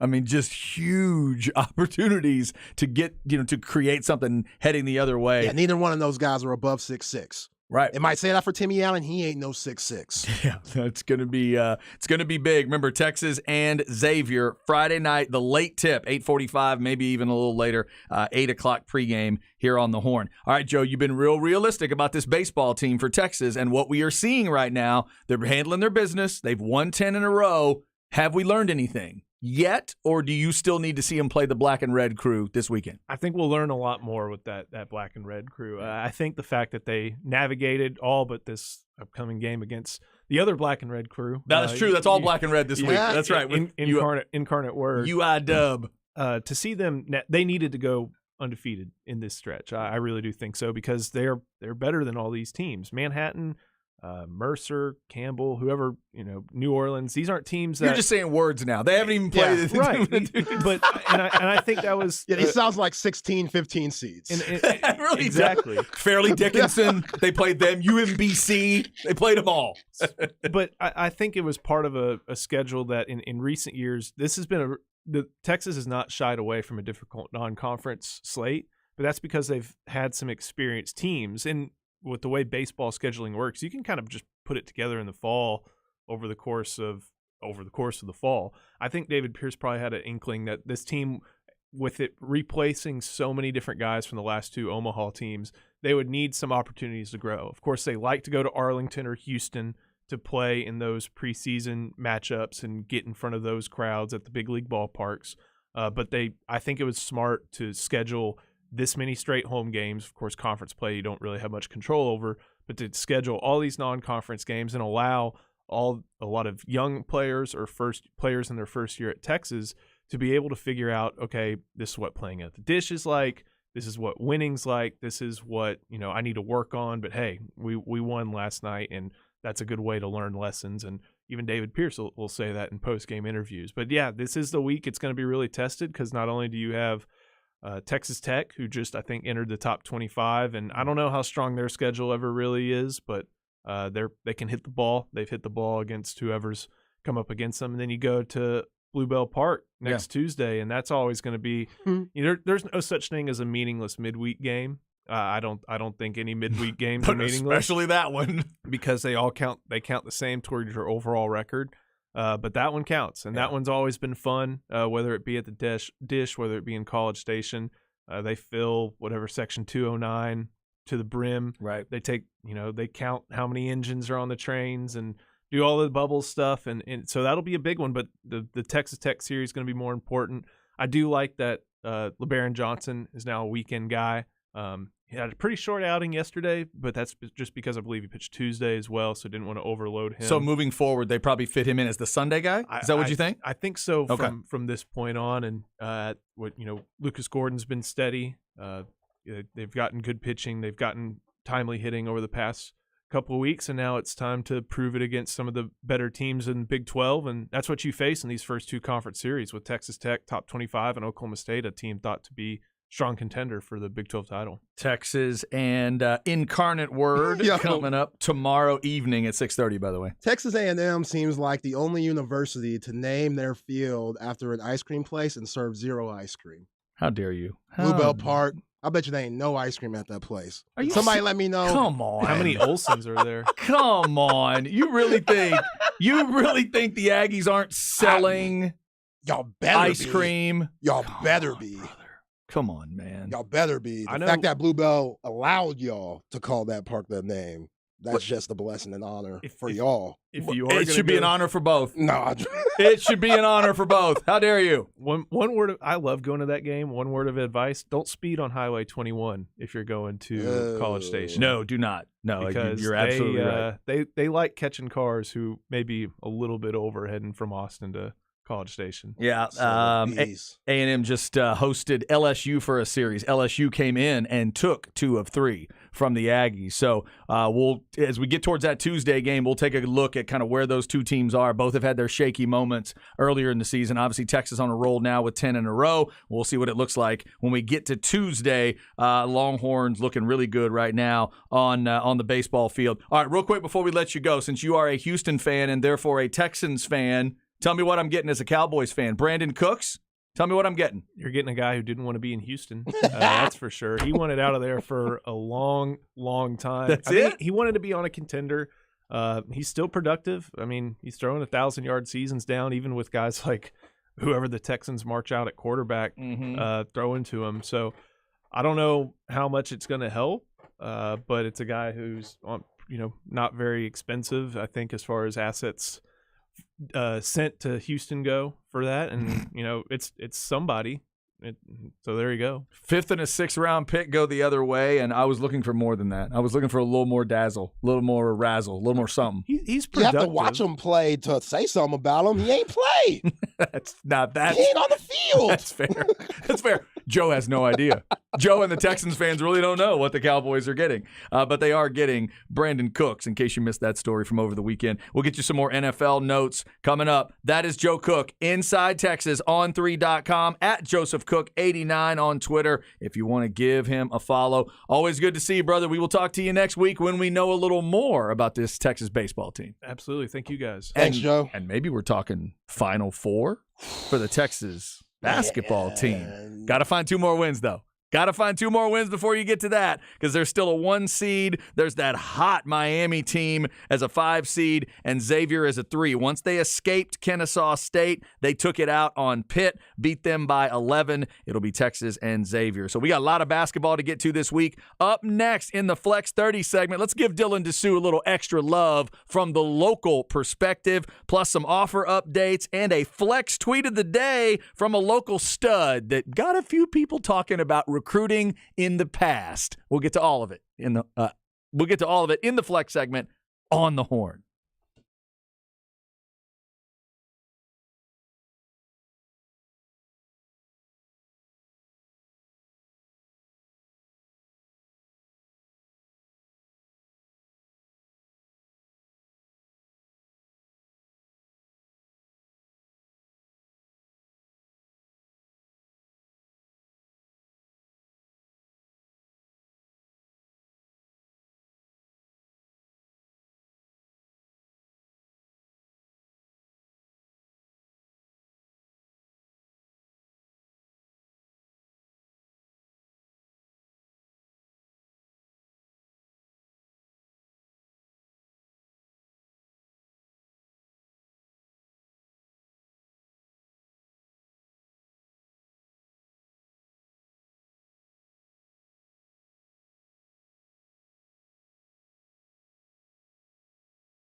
Chad and Zay.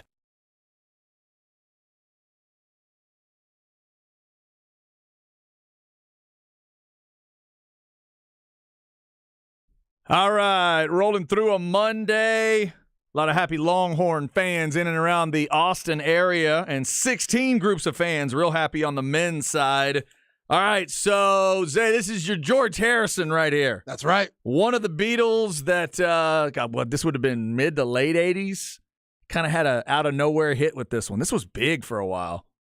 This has got to be, maybe it's My Sweet Lord. I'm trying to think for the solo stuff for George Harrison. Best charting song, it might be this. It's this. I'm going to guess this or My Sweet Lord. I'm not sure. You George Harrison fans can let me know. George Harrison, Riot, and Shania Twain have all been on the show today. Thanks to Joe Cook for his time. Obviously, we talked Texas beating Penn State, getting to the Sweet 16. Dylan Disu, 28-10. More on Dylan coming up here in the Flex segment. And remember, Texas women's hoops.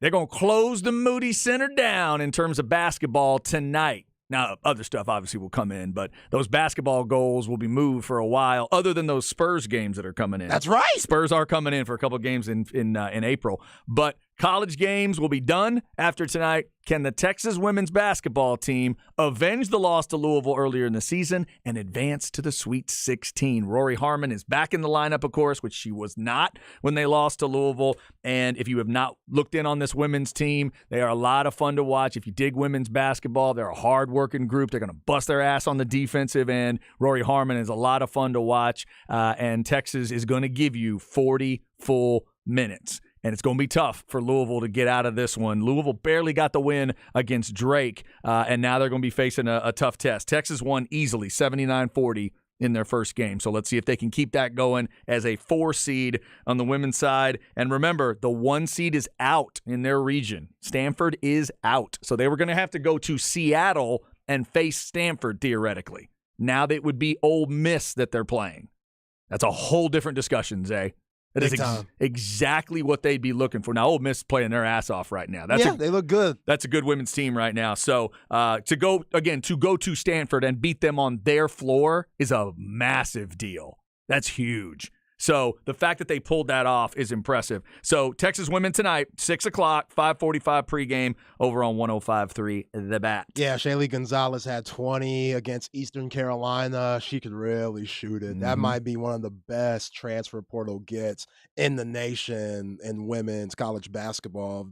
Pull her from BYU. I want to say she was like the what division they in? Mountain West or the? I think they are Mountain West still, right? I think she was Player of the Year one of the years she was there, and her and Rory Harmon, they're a really tough backcourt. So, like you said, Louisville didn't see Rory Harmon the first time they played, and Haley Van Leeuw, she's one of the best players in the nation for Louisville. The blonde-hair lefty, she could really go. Look for Rory Harmon to slow her down tonight. If you don't get out to the Moody Center to support the team, obviously, again, listen to it over on 105.3 The Bat. You can also sync up that sound and check it out on the ESPN family of networks tonight. All right, let's get you the Flex segment. We'll give a little more love to Mr. Disu.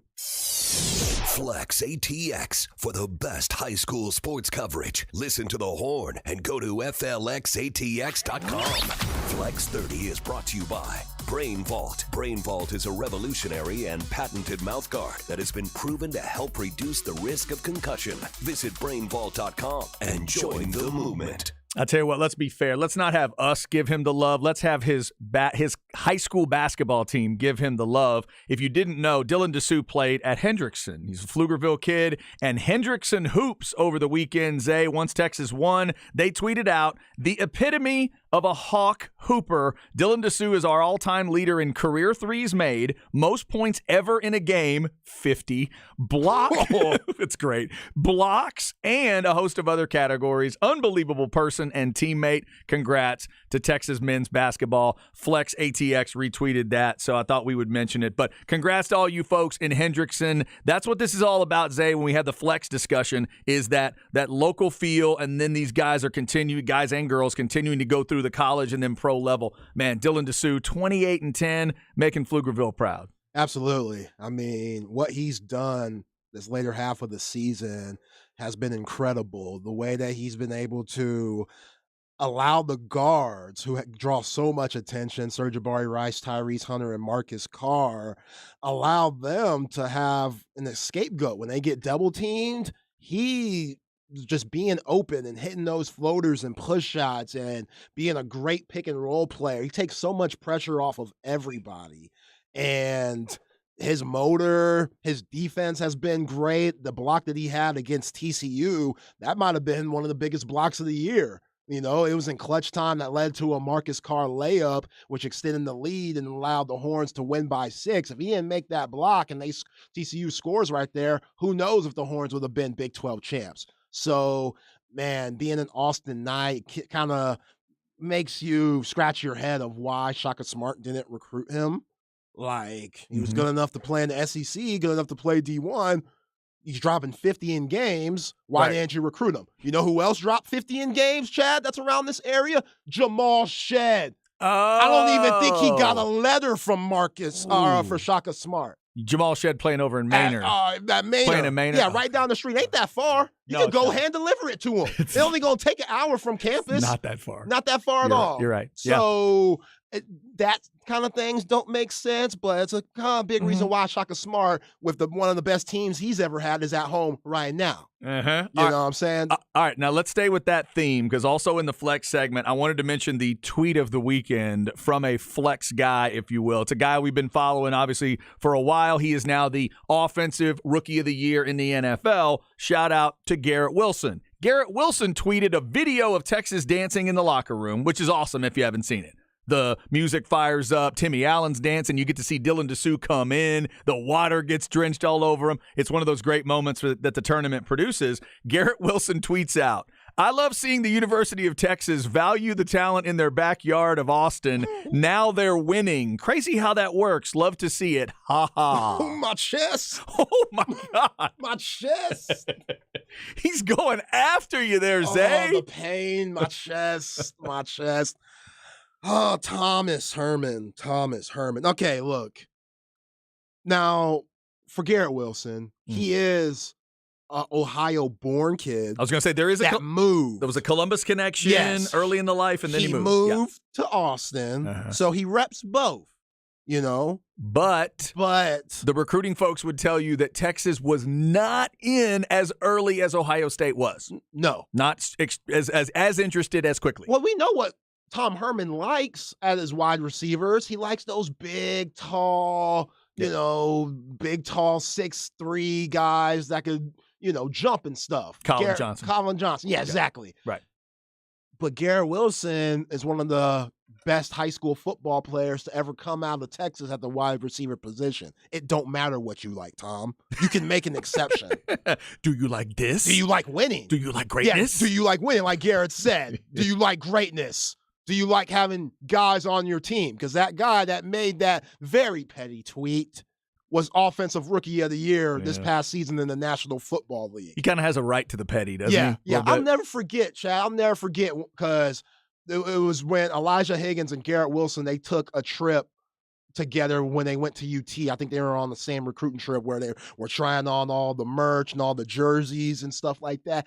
And I will never forget Elijah Higgins. I don't know if it was his Snapchat or Instagram. He's filming all the guys in the gear and stuff. And you could hear Garrett Wilson say, "I don't even like Texas.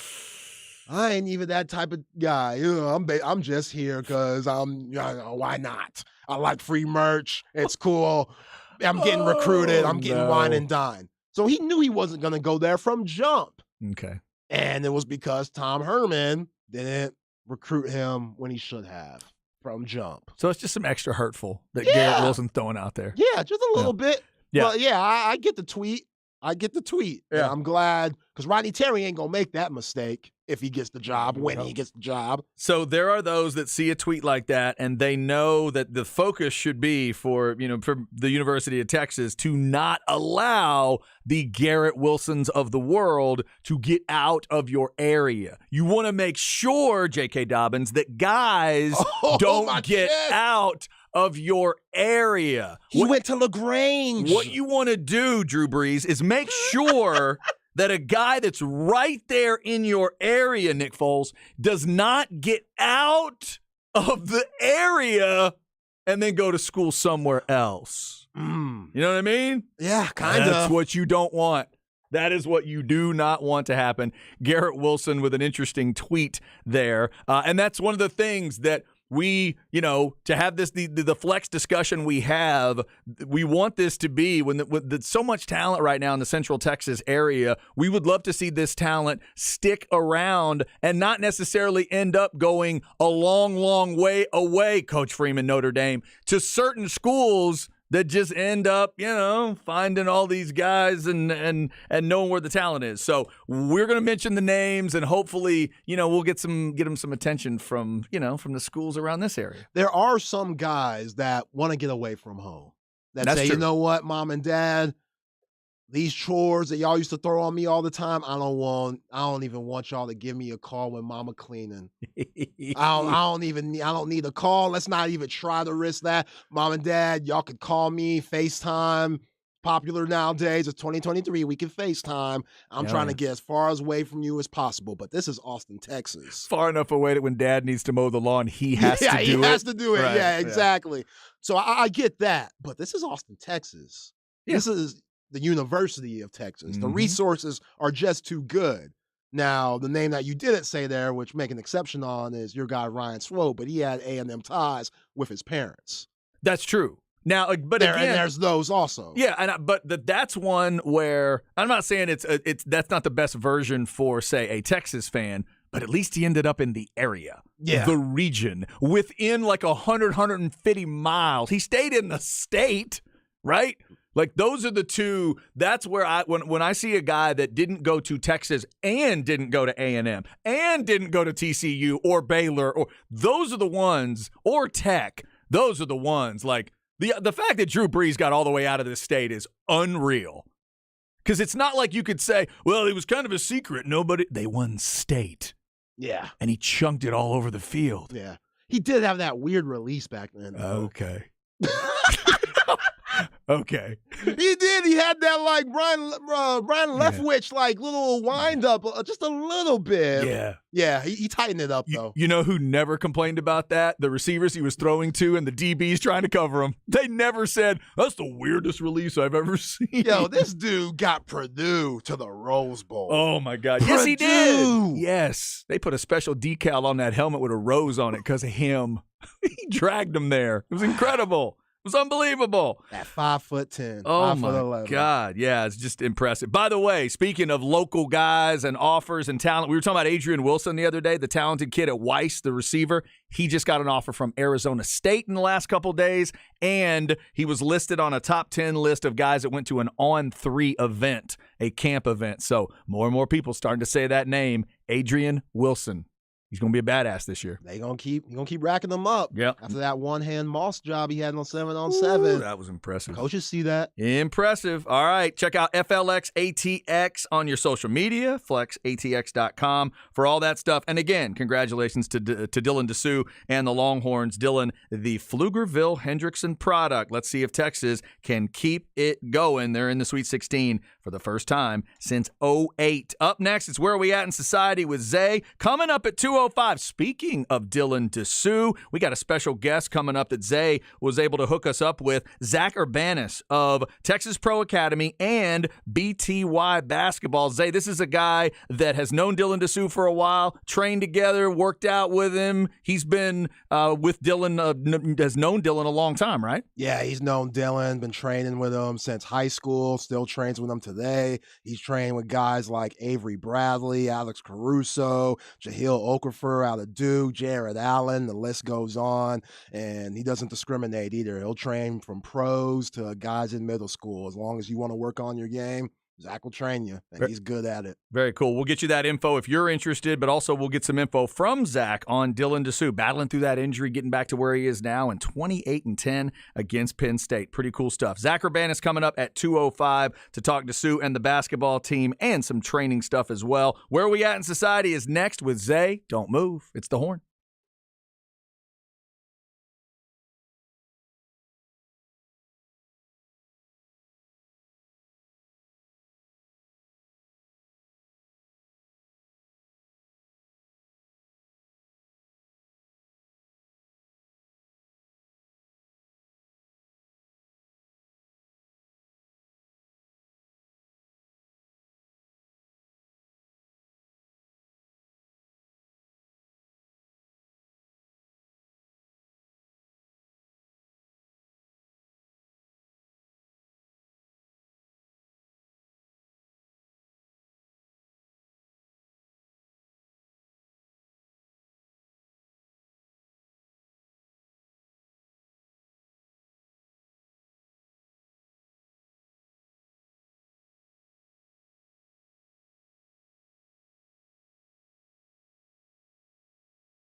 Chad and Zay.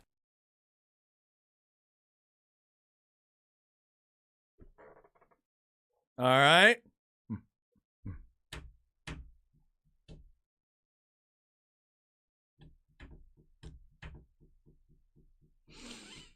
I know the song. I feel like you might have played this song before. Oh, yeah? Is it a single or a group? Group. They're deep.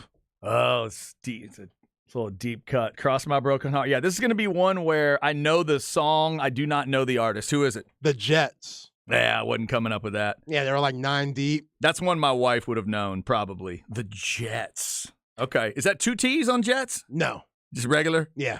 The Jets. Nine of them? All women? It's 8. All There's women. 5 dudes, 3 girls. Okay. Yeah. Everybody's getting along. Yeah. Full group. All right. The Jets to go with George Harrison and Riot and Shania Twain. They've all been a part of the show today. We hope you are having a good Monday. By the end of this Monday, Texas women's basketball will know if they're headed to the Sweet 16. They're trying to do that for the 3rd straight year. They're going up against Louisville. If you want to get out to the Moody Center to support them, go right ahead. TexasSports.com/tickets is your way to do that. We'll see if Coach Schaefer's group can get through. And as we've said, if they do, they're not having to deal with the number 1 seed Stanford. Now, they may end up having to deal with the number 2 seed in that region, which is Iowa, and the number 3 seed in that region, which is Duke, but they will not have to deal with Stanford. So we will see what happens there. We also had a texter say that they think a matchup of Rodney Terry and Rick Barnes would be a lot of fun. That'd be a championship game. That'd be that Monday night is what that would have to be if it's going to be the 2 shades of orange getting together again for all the marbles. We're a long way from that. Texas and Xavier, Friday night. We'll be talking about it all week long. Coming up at 2:05, as we mentioned, Zach Urbanis, a guy that knows Dylan Dessou very well, knows some of the other Texas basketball players as well, has trained with him, worked out with him, and we're going to get his perspective. I know he had to be so thrilled watching Dylan Dessou pour 28 and 10 in on Penn State. So Zach of Texas Pro Academy and BTY basketball coming up. Also, yeah, Zach's also trained Jamal Shedd, KJ Adams. Oh, Brock. okay. If you're from Austin, you haven't trained with Zach, you're tripping. So we can ask him about Houston. Absolutely. And what they're looking like, because Texas and Houston, maybe that'd be a tough one for him. We have to ask him, hey, if Texas and Houston play, who are you rooting for? Yeah, that's true. Be honest. Tell us, what are you doing? So that's Zach coming up at 2:05. Right now, though, let's get Where Are We At in Society with Zay. Where are we at in society today? All right, Zay, do I need to go to Twitter? Yeah, just go to Twitter so you get a gist of what we're talking about today. Ooh. Scottie Pippen's ex-wife, Larsa Pippen, is all over social media and the headlines all the time because she is currently dating Scottie's former teammate, Michael Jordan's son, Marcus. Whew. Yes. Yeah, that's a lot to take in. So Larsa, she is also on Real Housewives of Miami, and they had their, I guess, final episode where the girls get all glammed up and talk about the season. You mean the reunion special? Yeah, the reunion special. There it is. You got to have that. Yeah. My wife's a reality show expert, so yeah, this is a reunion special. Yeah. Yeah. There it goes. Uh-huh. So on the reunion special, she claims that during her 23 years of marriage with Scottie Pippen, Yes. they had sex every day or every night, 4 times a night for 23 years. Not 4 times in a 24-hour period. You're saying 4 times Yes, once in a the 20 evening began. Yeah. Wow. Or I'll guess to say a day. Could be a day. Let's give him a day. All right. Okay. Yeah. Whoa. 4 times a day, huh? For 23 years. Yeah. Well, Yo. Good for them. Scottie must be on that Mike Harge Blue Chew. My 'Cause he's God. getting it in. Hey, you know what? Just because now we know the reason he didn't want to tip is he had to put his money towards Had other to put things. his money on other things. Had to put his money towards, maybe setting the mood with music, Right. setting the mood with clothing, with candles, with bubble bath. I mean, if you're gonna be having sex 4 times a day, you gotta spice it up. You gotta keep it interesting, right? You gotta keep things moving. Maybe that's why Scottie never tips anybody. You think that Larsa made Scottie be Michael on some role-playing nights? Because you got to be creative, Chad. We're running out of ideas here. Come Every on. night 4 times? Mm. Honey, you put on the Jordan 2s tonight. You're Michael. You're the man. I think You get to take the last shot. I think you just discovered what ended their marriage. I think that's what ended their marriage. Oh, man. So the dude, the dude that was running the whole thing, he goes, wow, Marcus has some big shoes to fill. She straight up says he wears a size 15 shoe. He all right. He does well on himself. So Marcus. Well, there's a lot of business being thrown out here. I know. But hey, this is what you get when you date a woman like this. This is what y'all wanted. Y'all don't have to date. Y'all can date a nice, wholesome Liberian type. Y'all say no. Y'all want to date the bootleg Kardashian, Larsa Pippen. You want to date the crazy one. Yeah, Here y'all we wanted go. this. Y'all like this. So, hey, I mean, she looked good. I get it. She looked good. Marcus, I ain't mad at you. You All right. know, Mike, I'm a little mad at you because Mike could have X'd this out. Mike could have said, Marcus, bruh, you weren't there for game 6 of the 98 finals, bruh. You weren't there when Scotty was limping up the court because he had back problems. You weren't there. You weren't there. You weren't there, man. When Scotty was dunking on Patrick Ewing, you weren't there. I went to war with this guy. You can't date his ex-wife. But Pops, they're exes. She ain't married no more. She feeling me. She likes me. I don't care, son. We're one of the richest families in the world. Yeah. You could get somebody else. We will find you someone else. Yeah. This is Mike's fault. Especially like we're trying to rekindle the friendship. Because Michael and Scotty ain't getting along. And this can't help at all. That just tells you that at least one side of it I don't know that either side really wants to rekindle anything deep down. Why not? I'm just telling you, that's what it feels like to me. Watching them both on that documentary and whatever it is, I don't know Chad, if they want to reconcile. These two men are part of greatest basketball we've ever seen in the history of the game. Oh, I know. Yeah, I agree. And they can't be cool with one another? You know how depressing that is? Well, it is a little extra sad that the one of them that is Michael Jordan, like you said, could not have figured out and maybe the relationship started and he had no idea. Did it get a little ways down the line before he found out? Like, do we know that part of the story? Do Michael and his son really get along at all? Like, is the son doing it to spite Michael more than he's doing it to spite Scotty? Yeah. Is he doing it to get after 23 as much as he's doing it to get after 33? You know? Right. I don't know. I'm not sure. But there's obviously got to be a lot of pressure and weirdness and strangeness to be Michael Jordan's son. But there is no way that that's just a coincidence. Like, there's no chance. Zero. Somebody is doing something. Either she's got it in her mind, he does, Michael's kid, or, it's one of those. There's no way they came into that completely organically. Like, think about how many times they went to one another's parties. Larsa was there, Scottie Pippen's arm, and there comes little boy Marcus with his PlayStation in his hand saying, what's up, guys? How y'all doing? Want to see my new Game Boy? Yeah, want to see my new game? Hey, Scotty, you ain't trying to play against me, dog. I'll knock you out. Hey, y'all, my shoe size went up last year. I'm an 11 now. Hey, you keep on going. That happened. Oh, you can't have it all, I guess. So rude. It is so, yeah, there's a lot of rudeness there. It's a shame. It's a shame. I watched every moment of that run. I loved watching that team play. And I've always loved the idea. It always felt like, at least, that Scottie Pippen could understand who he was in that situation and who his teammate was. Right. Like, he could understand, because I would argue there was a stretch where he was the second best player in the whole league. In the league! Nobody in the league was better than Scottie Pippen except that guy that happened to be on his team. Jordan fans hate that you said that, but you're true. But it's right.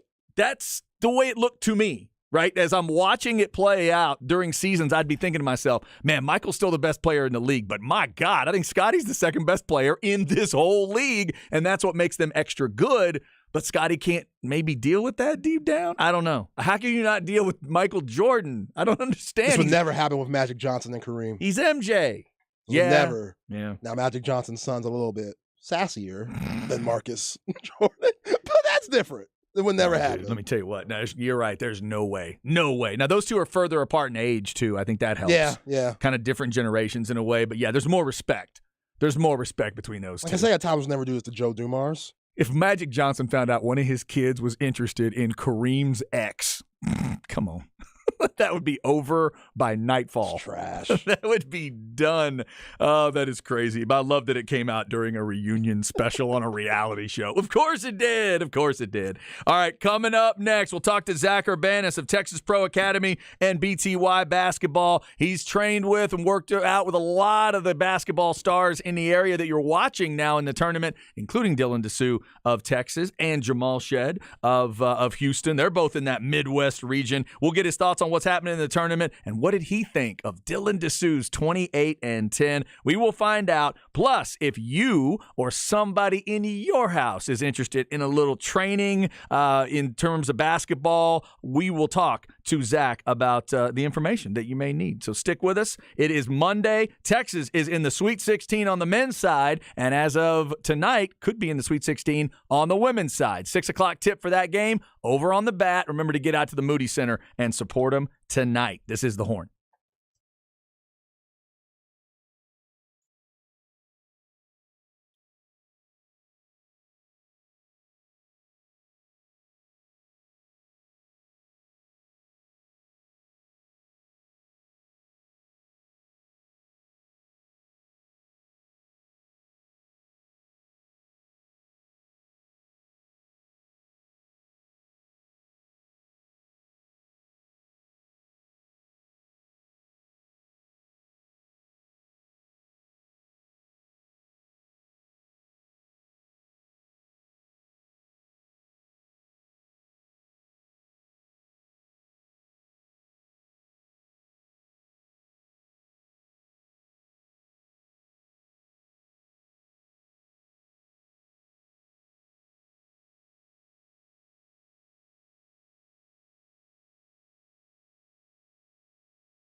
Chad and Zay.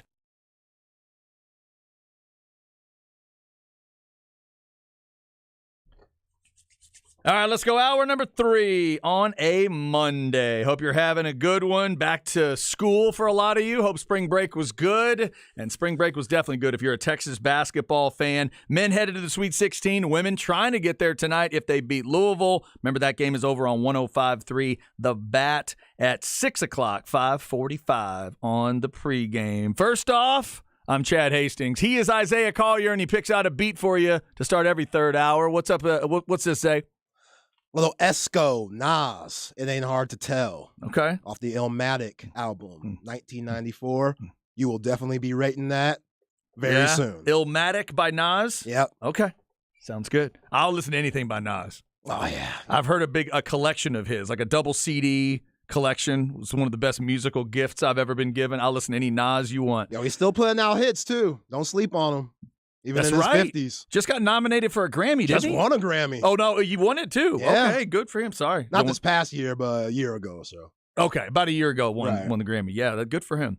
Get a nice Nas beat to start the hour. We got a lot of basketball to get into this week, and right now we got a really cool conversation that Zay was able to set up for us. Let's go to the Vaqueros Cafe and Cantina hotline. Zay, tell us who we're about to talk to. Yeah, this guy I've known for a very long time, almost 20 years.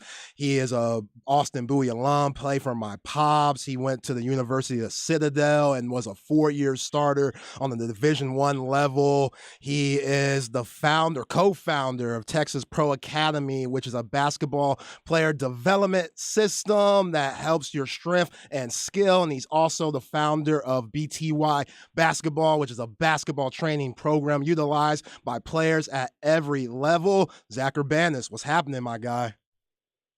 What's going on, Zay? Thanks for having me on, man. Thanks for coming on, man. You know, I've known you for a very long time, and you've always had a different approach about the game, and you carry yourself the right way, the way that you teach, you know, the way that you make guys better, and you've been like that ever since I've known you. And the fact that I see what you're doing, seeing all the big-time players that you're training now, seeing that you're doing what you love, I marvel at that, my guy. I really do, and I appreciate what you do for the city of Austin. I know you have a lot of pride being from the city because in a way you're putting basketball on the map. When we got Houston, San Antonio's, and the Dallases, I know you helping out these Austin area, Central Texas area players. I know that puts a lot of pride in your heart.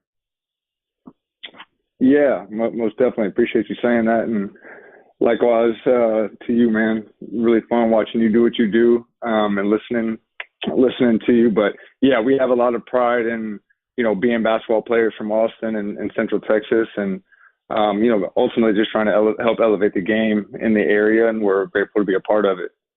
Yeah, now, Z, you've worked out a lot of guys that are in the tournament right now, from Brock Cunningham to Jamal Shedd at U of H and KJ Adams. I know you got a good relationship with all those guys, but got to talk about Dylan Disu, who came back to Austin from Vanderbilt with a torn ACL, and you've been training with him since his high school days at Hendrickson. What's it been like seeing all these steps and seeing the development from his career, from going from high school to Vanderbilt and tearing his ACL and coming back down to Texas with Chris Beard and now really coming into his own? What's it been like watching him? Yes, it's been a lot of fun. I mean, obviously, you know, one of the best parts of my job is getting to see, you know, young people grow up and mature and go through the things that they have to go through, the adversities and the highs and lows. And obviously we've been, you know, through a lot together. And last year was really tough on him. And so I was grateful that he was in town, and we got to, you know, have a lot of conversations and be together a lot, you know, kind of help him through those kind of dark moments in the game. And, you know, now it's, you know, he's done such a great job of just staying consistent. And, you know, we've preached just trying to get better every day, every game, every practice, whether it's, you know, after a good game or a bad game. And he's committed to that process, and he's, you know, and now he's showing the world what he's capable of and what we've always known he's capable of. So super proud of him. Nobody more deserving than Dylan, that's for sure. Talking with Zach Urbanis. Zach, in terms of his progression coming back, you talk about going through that dark period of time, knowing that at some point that light hopefully comes back on and he feels like his old self again. Do you remember a point during this season where you guys were maybe talking and it felt like, okay, now he feels like he's back? Because obviously these last few games, the 28-10 was the exclamation point, but he's been playing really well lately. Do you remember a point where he felt like he had hit that good crossroads moment and that he was back? Yeah, I don't know if I can identify a particular point. To be honest, I know that, over the majority of the season, his game has felt really good, and he's committed to, the extra work, and he's gotten better every week, and he's kept saying that, man, my game feels so good. We just kept preaching, being patient, just keep doing what you're doing, find ways to impact the game. And I will say, I was working with him prior to that game at Baylor that he played really well, and honestly, their staff has done such a great job, especially lately, just, kind of feeding him confidence and breathing life into his game. I remember we were shooting and Coach RT just, screams at him, like, shoot that thing, Dylan. And, he probably doesn't even know, how, powerful that is for a guy like Dylan, who's, super cerebral, super smart, overthinks things at times. And just for, his head coach to say, just let go, man, just shoot that thing. And so I think that was a really big moment for him, whether he even knows that or not. It gave him a lot of confidence going into that game. And I think ever since that Baylor game, he's, been more confident letting shots go and being more aggressive.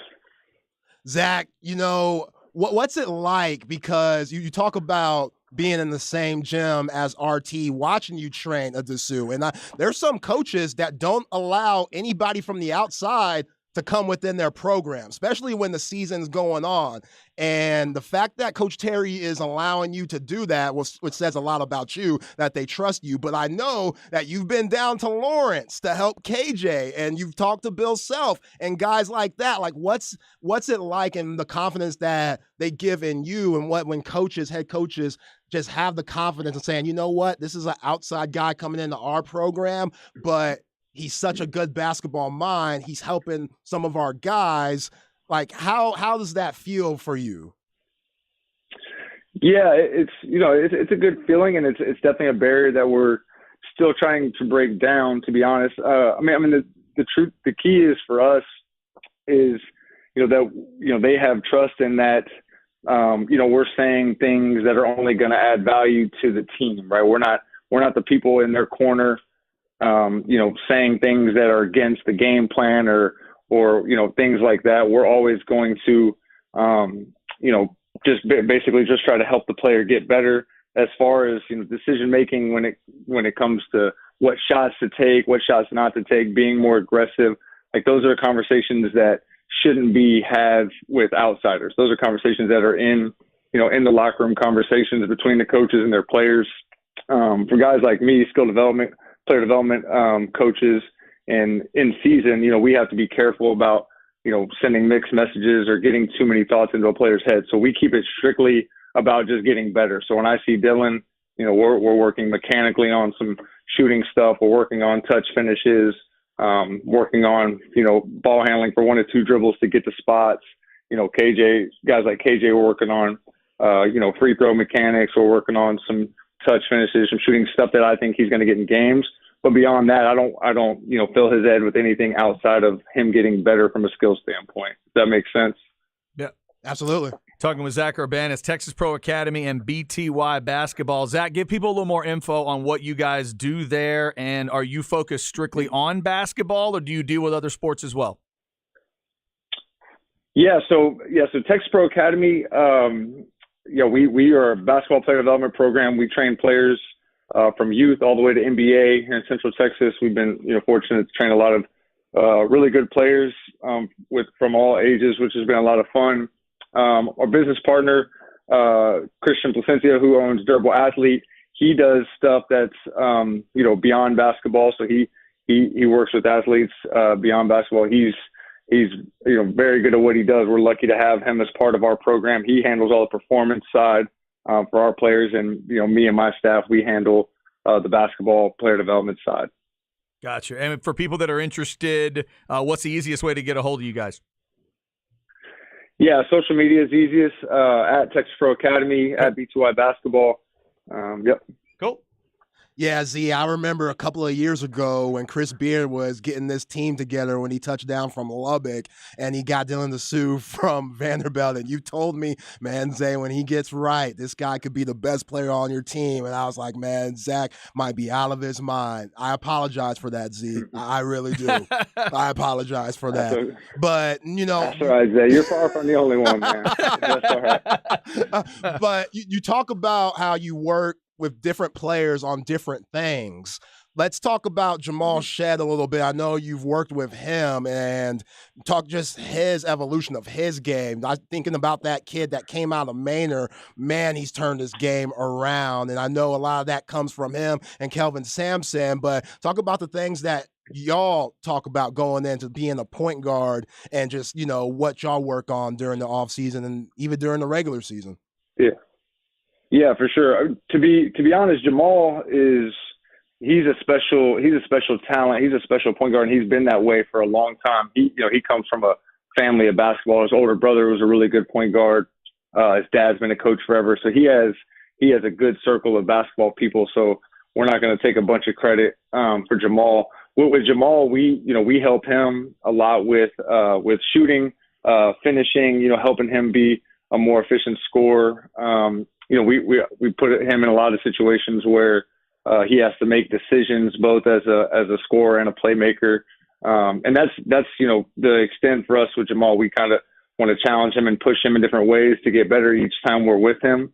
But he's such a good – I remember him coming to play pickup with our college and pro guys when he was, a junior and senior in high school, and he'd be one of the best players on the floor at that time. He just knows how to play. He's super competitive. Obviously, he's an elite on-ball defender, which, Zay, me, I'm not teaching that. That's for sure. That's some honesty. I like that. That's not my skill set. I can tell you that much. So, no, he's a special point guard. Honestly, I think, of course, there's some bias there, but he's one of the best point guards in the country, in my opinion. Yeah, it's going to be fun to see that team match up with Miami, man. Both those teams are playing really, really well. What have you seen? Sure. What have you seen from that Houston team, Zach, as they're going through here? Because obviously Shead's dealing with the injury. I believe his is a knee, and then Sasser's dealing with that groin injury. What have you seen from them? I know a lot of people thought maybe that would cost them in the tournament. So far, they've looked really good. Yeah, I think I'm even guilty of being prisoner of the moment. They're beat up, like, oh man, this might be it. But it just reminds you how ridiculously tough they are. And honestly, they remind you how much talent they really have. With the lefty wing, showing up the way he did, they have a lot left in them. And I agree with you, Miami's going to be a tough out.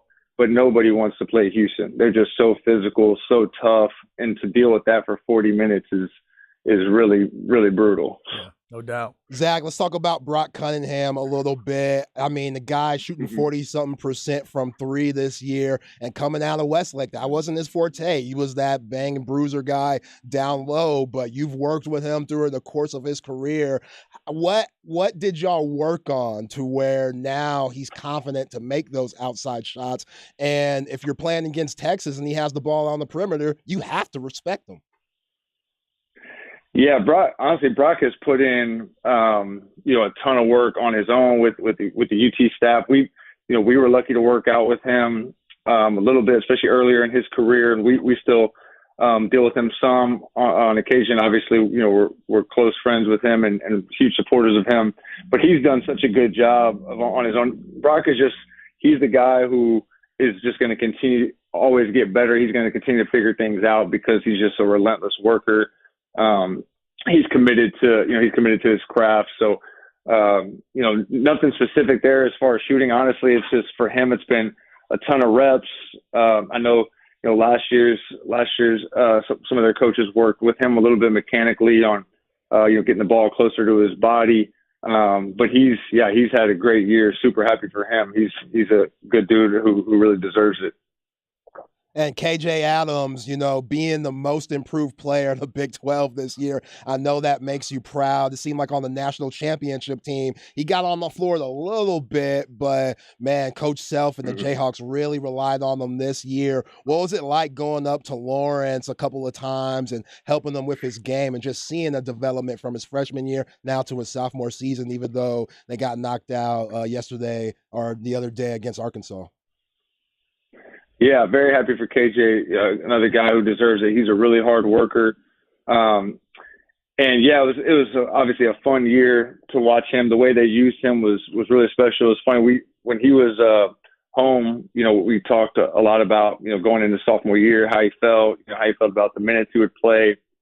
And I remember I had a talk with him because, everybody wants to be, a 2-3. Everybody wants to be on the perimeter shooting threes.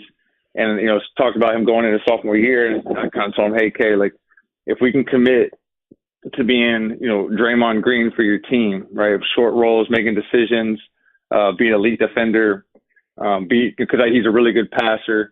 If you can commit to that, I think you can have a really big impact on the game. And I'm not always right, Zay. I'm not claiming that I'm always right, but I was right about that one. And sure enough, midway through the season, I remember I saw a video of Coach Self calling him baby Draymond, and KJ texted me. It was like, man, coach stealing your line. But he's such an impactful player. He's going to be, and he's only going to get better. He's not even, I don't even think he's close to what he's, capable of being. He's already such an impactful player, even without that being the case. But yeah, going to Lawrence was a great experience. I was lucky enough to watch them practice a couple of times, and obviously their special program, and Coach Self and those guys do an unbelievable job. So yeah, I've been pretty lucky to go watch UT practices and Kansas practices, and so I've learned a lot over this year. It's been a lot of fun. Zach, last one from me. We appreciate your time today. We started with Dylan. Let's end with Dylan Disu again. I hear a lot about the push shot and the push jumper and all this. Right here publicly, would you like to take credit for the push jumper? Is that all you?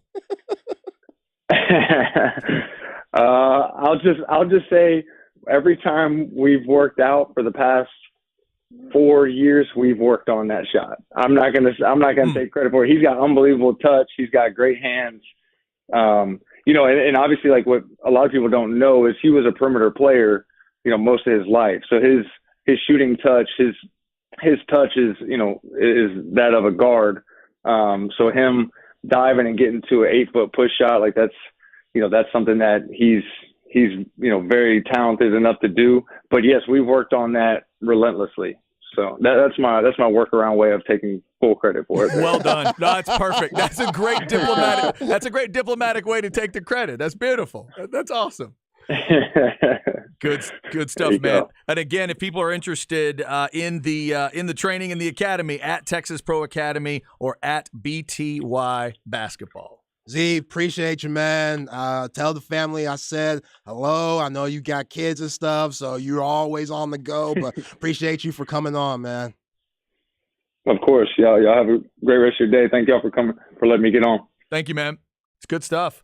And, of course, some big names that we're seeing in the tournament, and a couple of big names that we're talking about there that are in that same region. When you're talking about Shed and Disu, you mentioned Brock Cunningham as well. That's cool. Yo, my pops coached 40-something years.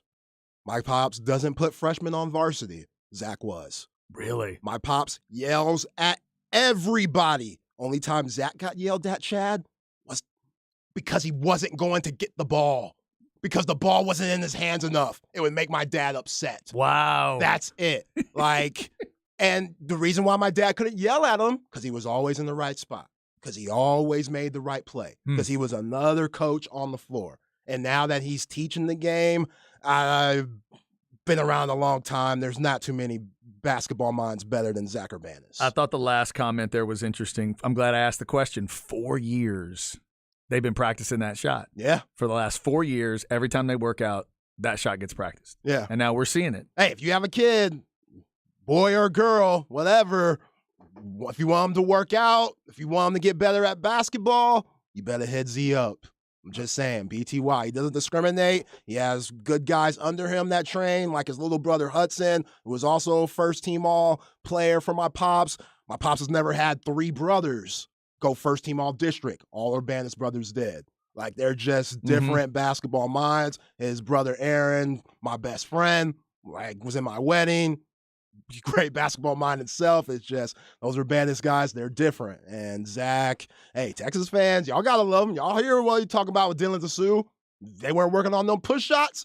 The Horns would be at home right now. Yeah, that's right. 28-10 means the Longhorns are headed to the Sweet 16. Thanks to Zach for his time. Up next, we'll get you why today matters on this March 20th. Not just the start of spring, but some NFL notes, including the Cowboys finally making a move at wide receiver. Stay where you are. This is The Horn.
Is this a song about buying a car and then recommending some tires? Is that what's going on? That's right. It's just basic recommendation kind of song. Throw some D's on it. All right. Now, would D's be 24s?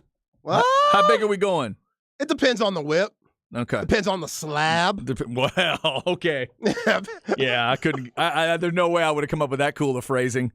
Depends on the slab. On the slab. You don't know nothing about that. I don't know The about slab a slab with the candy paint dripping. I know about slabs, but I'm generally in a barbecue joint when I'm talking slabs. That's the only slabs I know about. That's why Slab Barbecue is catchy, because the owner loves his hip hop, loves his Texas hip hop. Okay. So There you go. there's puns there, and then there's puns for the barbecue. Nothing Genius. wrong with that. Nothing wrong with that. With the double entendre puns there. That's good. All right. So who is this? Rich Boy, one hit wonder. Yeah, I wasn't gonna come up with that one, was I? Rich Boy. All And right. that was the hit. That is catchy. What's it called? Throw some D's on it. Throw some D's on it.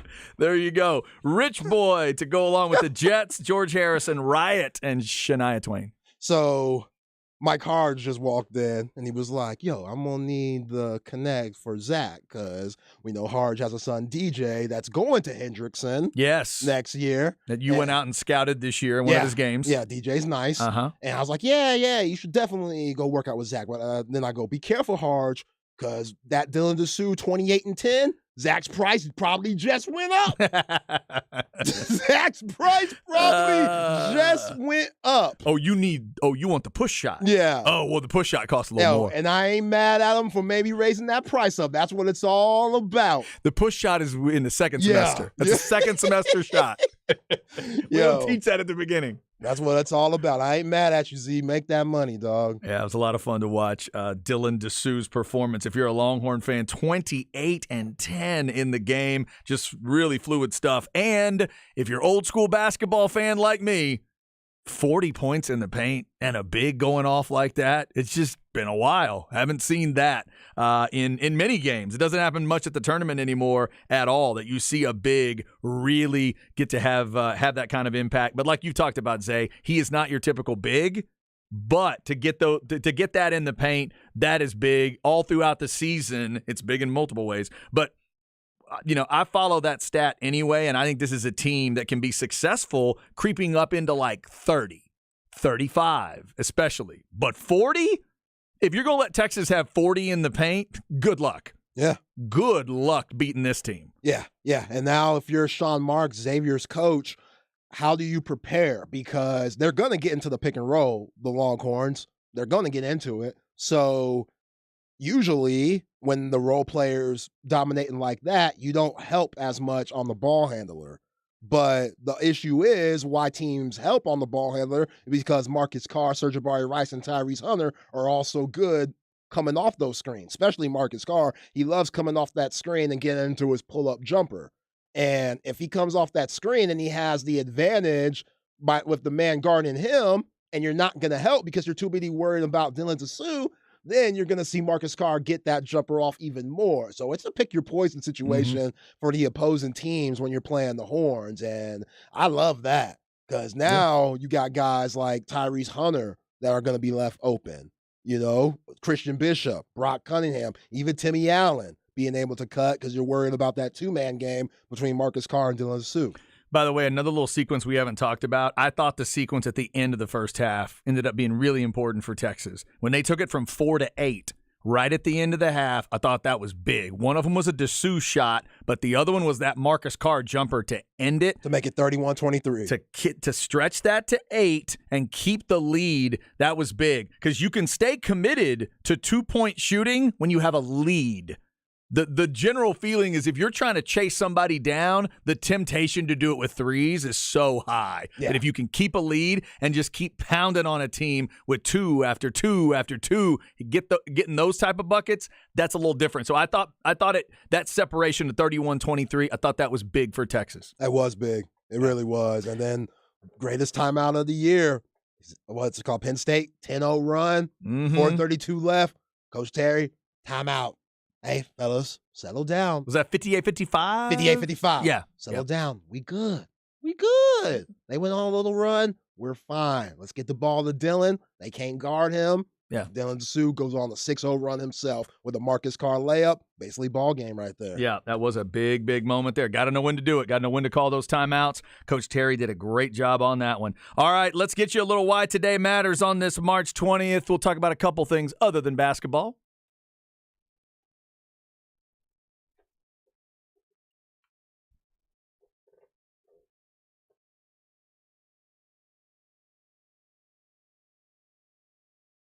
First off, it is the first day of spring, so happy spring as you get that started. Today, also National Proposal Day. I don't know if it means you're supposed to plan the proposal or actually do the proposal. I don't know. And then ravioli, too, if you want to have yourself some ravioli. All those have national days today. But today is also the day, Zay, I'm trying to figure out how I feel about Brandon Cooks as a Cowboys fan. 29 years old. Cowboys get him for a 5th and a 6th round pick. They're even getting the Texans to help pay for him a little bit. Cowboys pay 12 of the 18 million. $6 million will be paid for by Houston. And I'm trying to figure out how excited to be. This sounds great. Since 2015, 6 1,000-yard seasons. Only Mike Evans and Travis Kelce have more. Damn. That sounds good. That sounds fantastic. But then when I realize how many teams he's been on and how much he's been banged up, that's the part of it I'm not sure about. So does a 29-year-old Brandon Cooks take the Cowboys receiving room to that next level? You think if he's healthy and he's ready to go, does he fit in there as a 2 for them and allow Michael Gallup to slide to the 3? Yes. Okay. Yeah. When he's healthy, he's a really good 2. And at this point of his career, Dak Prescott or Brandon Cooks, at this point of his career, he needs to be the number 2. And for Dak Prescott, he needs all the help he could get. This is help. The Cowboys have done a really good job this offseason before the draft of getting a lot of guys and re-signing a lot of guys that are going to be able to contribute on both sides of the ball. And Brandon Cook is that. I think he could take the top off. Mm-hmm. I think he could be an underneath guy and be a yards after catch. And along with Tony Pollard, he just gives you more weapons because you never know Michael Gallup. You never know if he's going to be in the tub or on the field. So same with Brandon Cook, but still having both of those guys there, I think it's a solid give for Big Mike, Jerry Jones, and the Dallas Cowboys. Yeah, maybe Brandon Cooks is just hopefully more reliable on the health side than what Gallup has been. Maybe they can both get healthy, and it'll help everything out. So Brandon Cooks becomes a Cowboy. That would mean the OBJ discussion is probably over. Yeah, donezo. That's got to be done. DeAndre Hopkins, whatever else was being talked about, that's probably done. A couple other notes. Adam Thielen found a new home in Carolina, a 3-year deal. So whatever Carolina's about to do at quarterback, 3-year deal for Adam Thielen to maybe catch a few more passes. And the Eagles, we knew couldn't keep everybody on that defense. They did keep Slay, but we knew C.J. Gardner-Johnson was going to be on the move, and he is now a Detroit Lion. Detroit's putting together a few things, man. 1 year, $8 million here. Gardner-Johnson is only 25. That's huge. Yeah. He had a really good season for the Eagles, and now for the Lions, who need help on that defense, he's the help that they need. Now, is it going to put them over the top? I don't think so. Not for like a Super Bowl pick or anything, but for a team that was right on the cusp of being a playoff team that beat the Green Bay Packers to knock them out the playoffs, they're going to give the Minnesota Vikings everything they want in that NFC North. Yeah, that's going to be that's going to be one of those teams. You were already going to watch them, Yeah. right? You were already going to follow them from what they did last year, but it does seem like they're making some good moves. C.J. Gardner-Johnson, a Detroit Lion. All right, that's why today matters to us on this March 20th. Hope you're having a great start to spring, getting back to regular stuff, maybe off of spring break. Be careful out there. The traffic has returned after spring break. Up next, we'll get you stems and seeds, getting ready for the tournament. Set you up for that women's tournament game tonight over at the Moody Center. If you want to get out there, they would certainly love to have you. If Texas beats Louisville, they'll go to the Sweet 16 on the women's side for the third straight year, and we'll tell you when and where you can hear that game coming up. Stay with us. It's The Horn.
All right, this is Chad. Let's talk a little Apple leasing. You will love the experience with Apple leasing. It's so simple. It's so easy. Easiest and safest way to get a new car. They'll get you in whatever you're looking for. Any car, any truck, any make, any model. If you have a lot of different choices, you're looking at different brands, that's cool. You don't have to go to all those different dealerships. They'll do it for you. They'll go find all the options, bring it back to you. It just takes a simple phone call, 346-9977. That's it, 346-9977. Or you can check out appleleasing.com. They will find you all the rebates, all the sales, all those discounts and incentives that the dealers get. They will be able to pass those savings on to you, and they take the hassle for themselves. You're going to sign everything electronically, which is so easy to do. They'll deliver it right to your driveway, just like they did for me. It was a great system. It was really simple, and it's definitely something I'm going to consider again when it comes time to get that next car. You're always going to be driving the part of the car and paying for the part of the car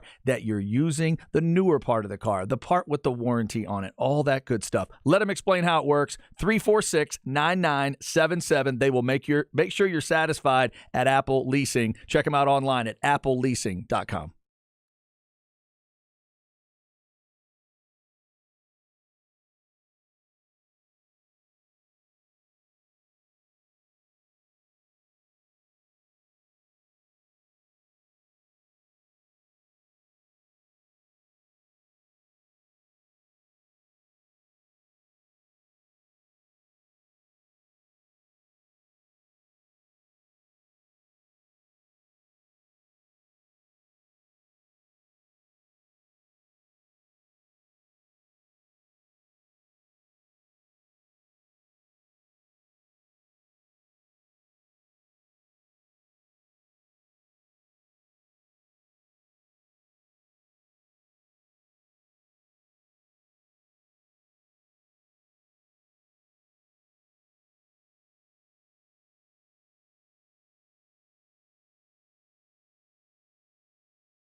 All right, this is Chad. Let's talk a little Underdog Fantasy. Easiest place to play fantasy sports. Now, if your bracket is already busted, trust me, I understand after that first weekend of the tournament, but you can still get in on the action with Underdog Fantasy with the Pick'em games. You go to the Pick'em tab on Underdog Fantasy and pick whether your player is going to have that higher or lower stat total in the upcoming tournament matchups. Just scroll over to Thursday to the Sweet 16 games and get it going. Pick between 2 and 5 players to build the Pick'em entry. You get all your picks right, you can win up to 20 times your money on a single game. It is a great thing to have there with you when the games are going on. Get it downloaded on your phone. That would be the easiest way to do it as far as I'm concerned. Sign up today with the promo code HORN. Get your first deposit doubled up to $100. Visit UnderdogFantasy.com or find them in the App Store. And don't forget to register with my promo code HORN to get your first deposit doubled up to $100. Must be 18 or over and present in a state where Underdog Fantasy operates. Terms apply. Concerned with your play, call 1-800-522-4700 or visit www.ncpgambling.org. It's the fastest growing fantasy app in the industry. Get a pick'em game going for the Sweet 16 at Underdog Fantasy.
Chad and Zay.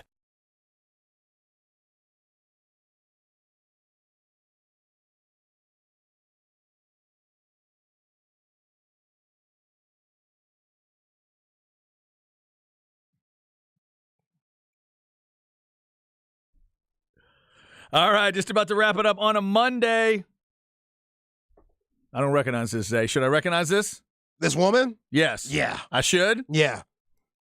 For one, there's not many. For two, she's a legend. Missy Elliott. There we go. Okay, there we go. This is Missy Elliott right here. The song's called Lights, Camera, Action by Mr. Cheeks. It was his one-hit wonder. This is the remix. Mr. Cheeks. That's Mr. Cheeks to you. Missy Elliott, Rich Boy, The Jets, George Harrison, Riot, and Shania Twain have all been on the show today, plus a great Nas beat to start this hour. By the way, this week we will once again take a break from the album swap discussion for Sweet 16 action. We'll be previewing games on Thursday and all of that. So next week, we will get back into the album swap discussion. I've still got one of the Wu-Tang solo albums to get through. I got to get through Iron Man by Ghostface Killah. And Zay is going through Back in Black by AC/DC. That is next week in the album swap, and then we'll figure out where we go from there, suggesting albums to each other that are, a little bit out of the comfort zone. Just a little bit. That's the idea. Just stretching the musical mind a little bit. We've gotten some on the list. I know that we talked about that I'm interested in checking out, whether it's the Lauryn Hill album. You mentioned a Nas record earlier today. Those are definitely two that I'm interested in. There's the Kanye, what is it, College Dropout? Yeah, College Dropout, the first album. I don't think I've been all the way through that album. I need to listen to that whole thing. Good. I've heard a couple of songs, maybe it's 2 or 3, 4, but I haven't heard the whole thing. So going to have to go through some of that in the next few weeks as we are in the non-football time of the year, and to have those different conversations. We'll do that on Thursdays at 2 o'clock, starting again next week. Want to remind you, Texas spring game, 26 days away. The draft, 38 days away, and UT's first football game, that first big weekend of college football, it's only 166 days away. Football never dies for us around here. Also, basketball right now, certainly not dying for Texas on either side yet. The women are going to try to keep that going. Let's get you set up with Stems and Seeds. Here we go. No stress, no seeds, no stems, no sticks. Brought to you by AV Consultations, 255-8678, or go to avconsultations.com. Texas women's basketball tonight, 6 o'clock. It is over on our sister station, 105.3 The Bat, 545 pregame. Texas trying to get to the Sweet 16 on the women's side for the third year in a row. Also, normal Monday shows for us right here on the Horn. Ball Don't Lie coming up, obviously with Rod and Harge. Soccer Matters at 7, and then Instant Serious at 8 o'clock. And again, if you missed it, Texas is going to go with an 8:45 or so tip time for the Xavier game on Friday. We are getting late word now that the network realizes that it may push that start time a little bit. So they're actually going to go 8:30 on the pregame for the Learfield pregame on the network. So 8:30 pregame, 8:45 scheduled tip time, but it's probably going to be more like a 9 o'clock. So they're going to go 8:30 on that network pregame this week. So we'll try to get everything adjusted for that. All right, so what else did we miss today? Oh, we got to talk about Rick Pitino. Rick Pitino, Zay, he apparently is going to go coach at a school that he can't even find. Yeah, I think they have Italian restaurants in New York City, so watch out. Watch out. Do. And they have booth, too. They have booths? He prefers booth to table. Yeah. When you ask that question, Pitino always takes the booth. Yeah. Not sure why, but he knows why. Rick Pitino apparently is going to leave Iona to become the St. John's coach. He was asked recently about St. John's when they were still in the tournament, and he said, I couldn't even find it. I haven't been there in so long. I haven't been in that, that conference or that area. I have to Google Maps just to get there. I mean, what? The Big East? What are we talking about? I have no idea. What are you saying? I have no. Yeah, right. Rick Pitino apparently is going to be the St. John's coach. Now, Zay, is that heartbreaking for you? Because just in case you needed a new coach at Texas, were you looking at Pitino? Was he on the list? Oh, I'm good. You're good? Okay. Yeah, Ed Cooley, Former Providence coach. He's now the Georgetown coach, so X him off the list also. Oh, that's right. Okay. Yeah. I saw the highlight today. Yeah, so Mhm. he's going, and where was he again? Providence. So Providence to Georgetown. Yeah. Gotcha. Because That doesn't make sense, so he must have played there. Had to be an alum. oh, maybe Had to play for Yeah. Coach Thompson. So that's because Patrick Ewing was just Awful. asked to leave. Fired. Asked to leave. Exit this way. Yeah, we don't care how good your fadeaway jumper was, Patrick. You can't coach. You can't teach it to others. No, you remember when he wasn't even coaching? He had his assistants doing it?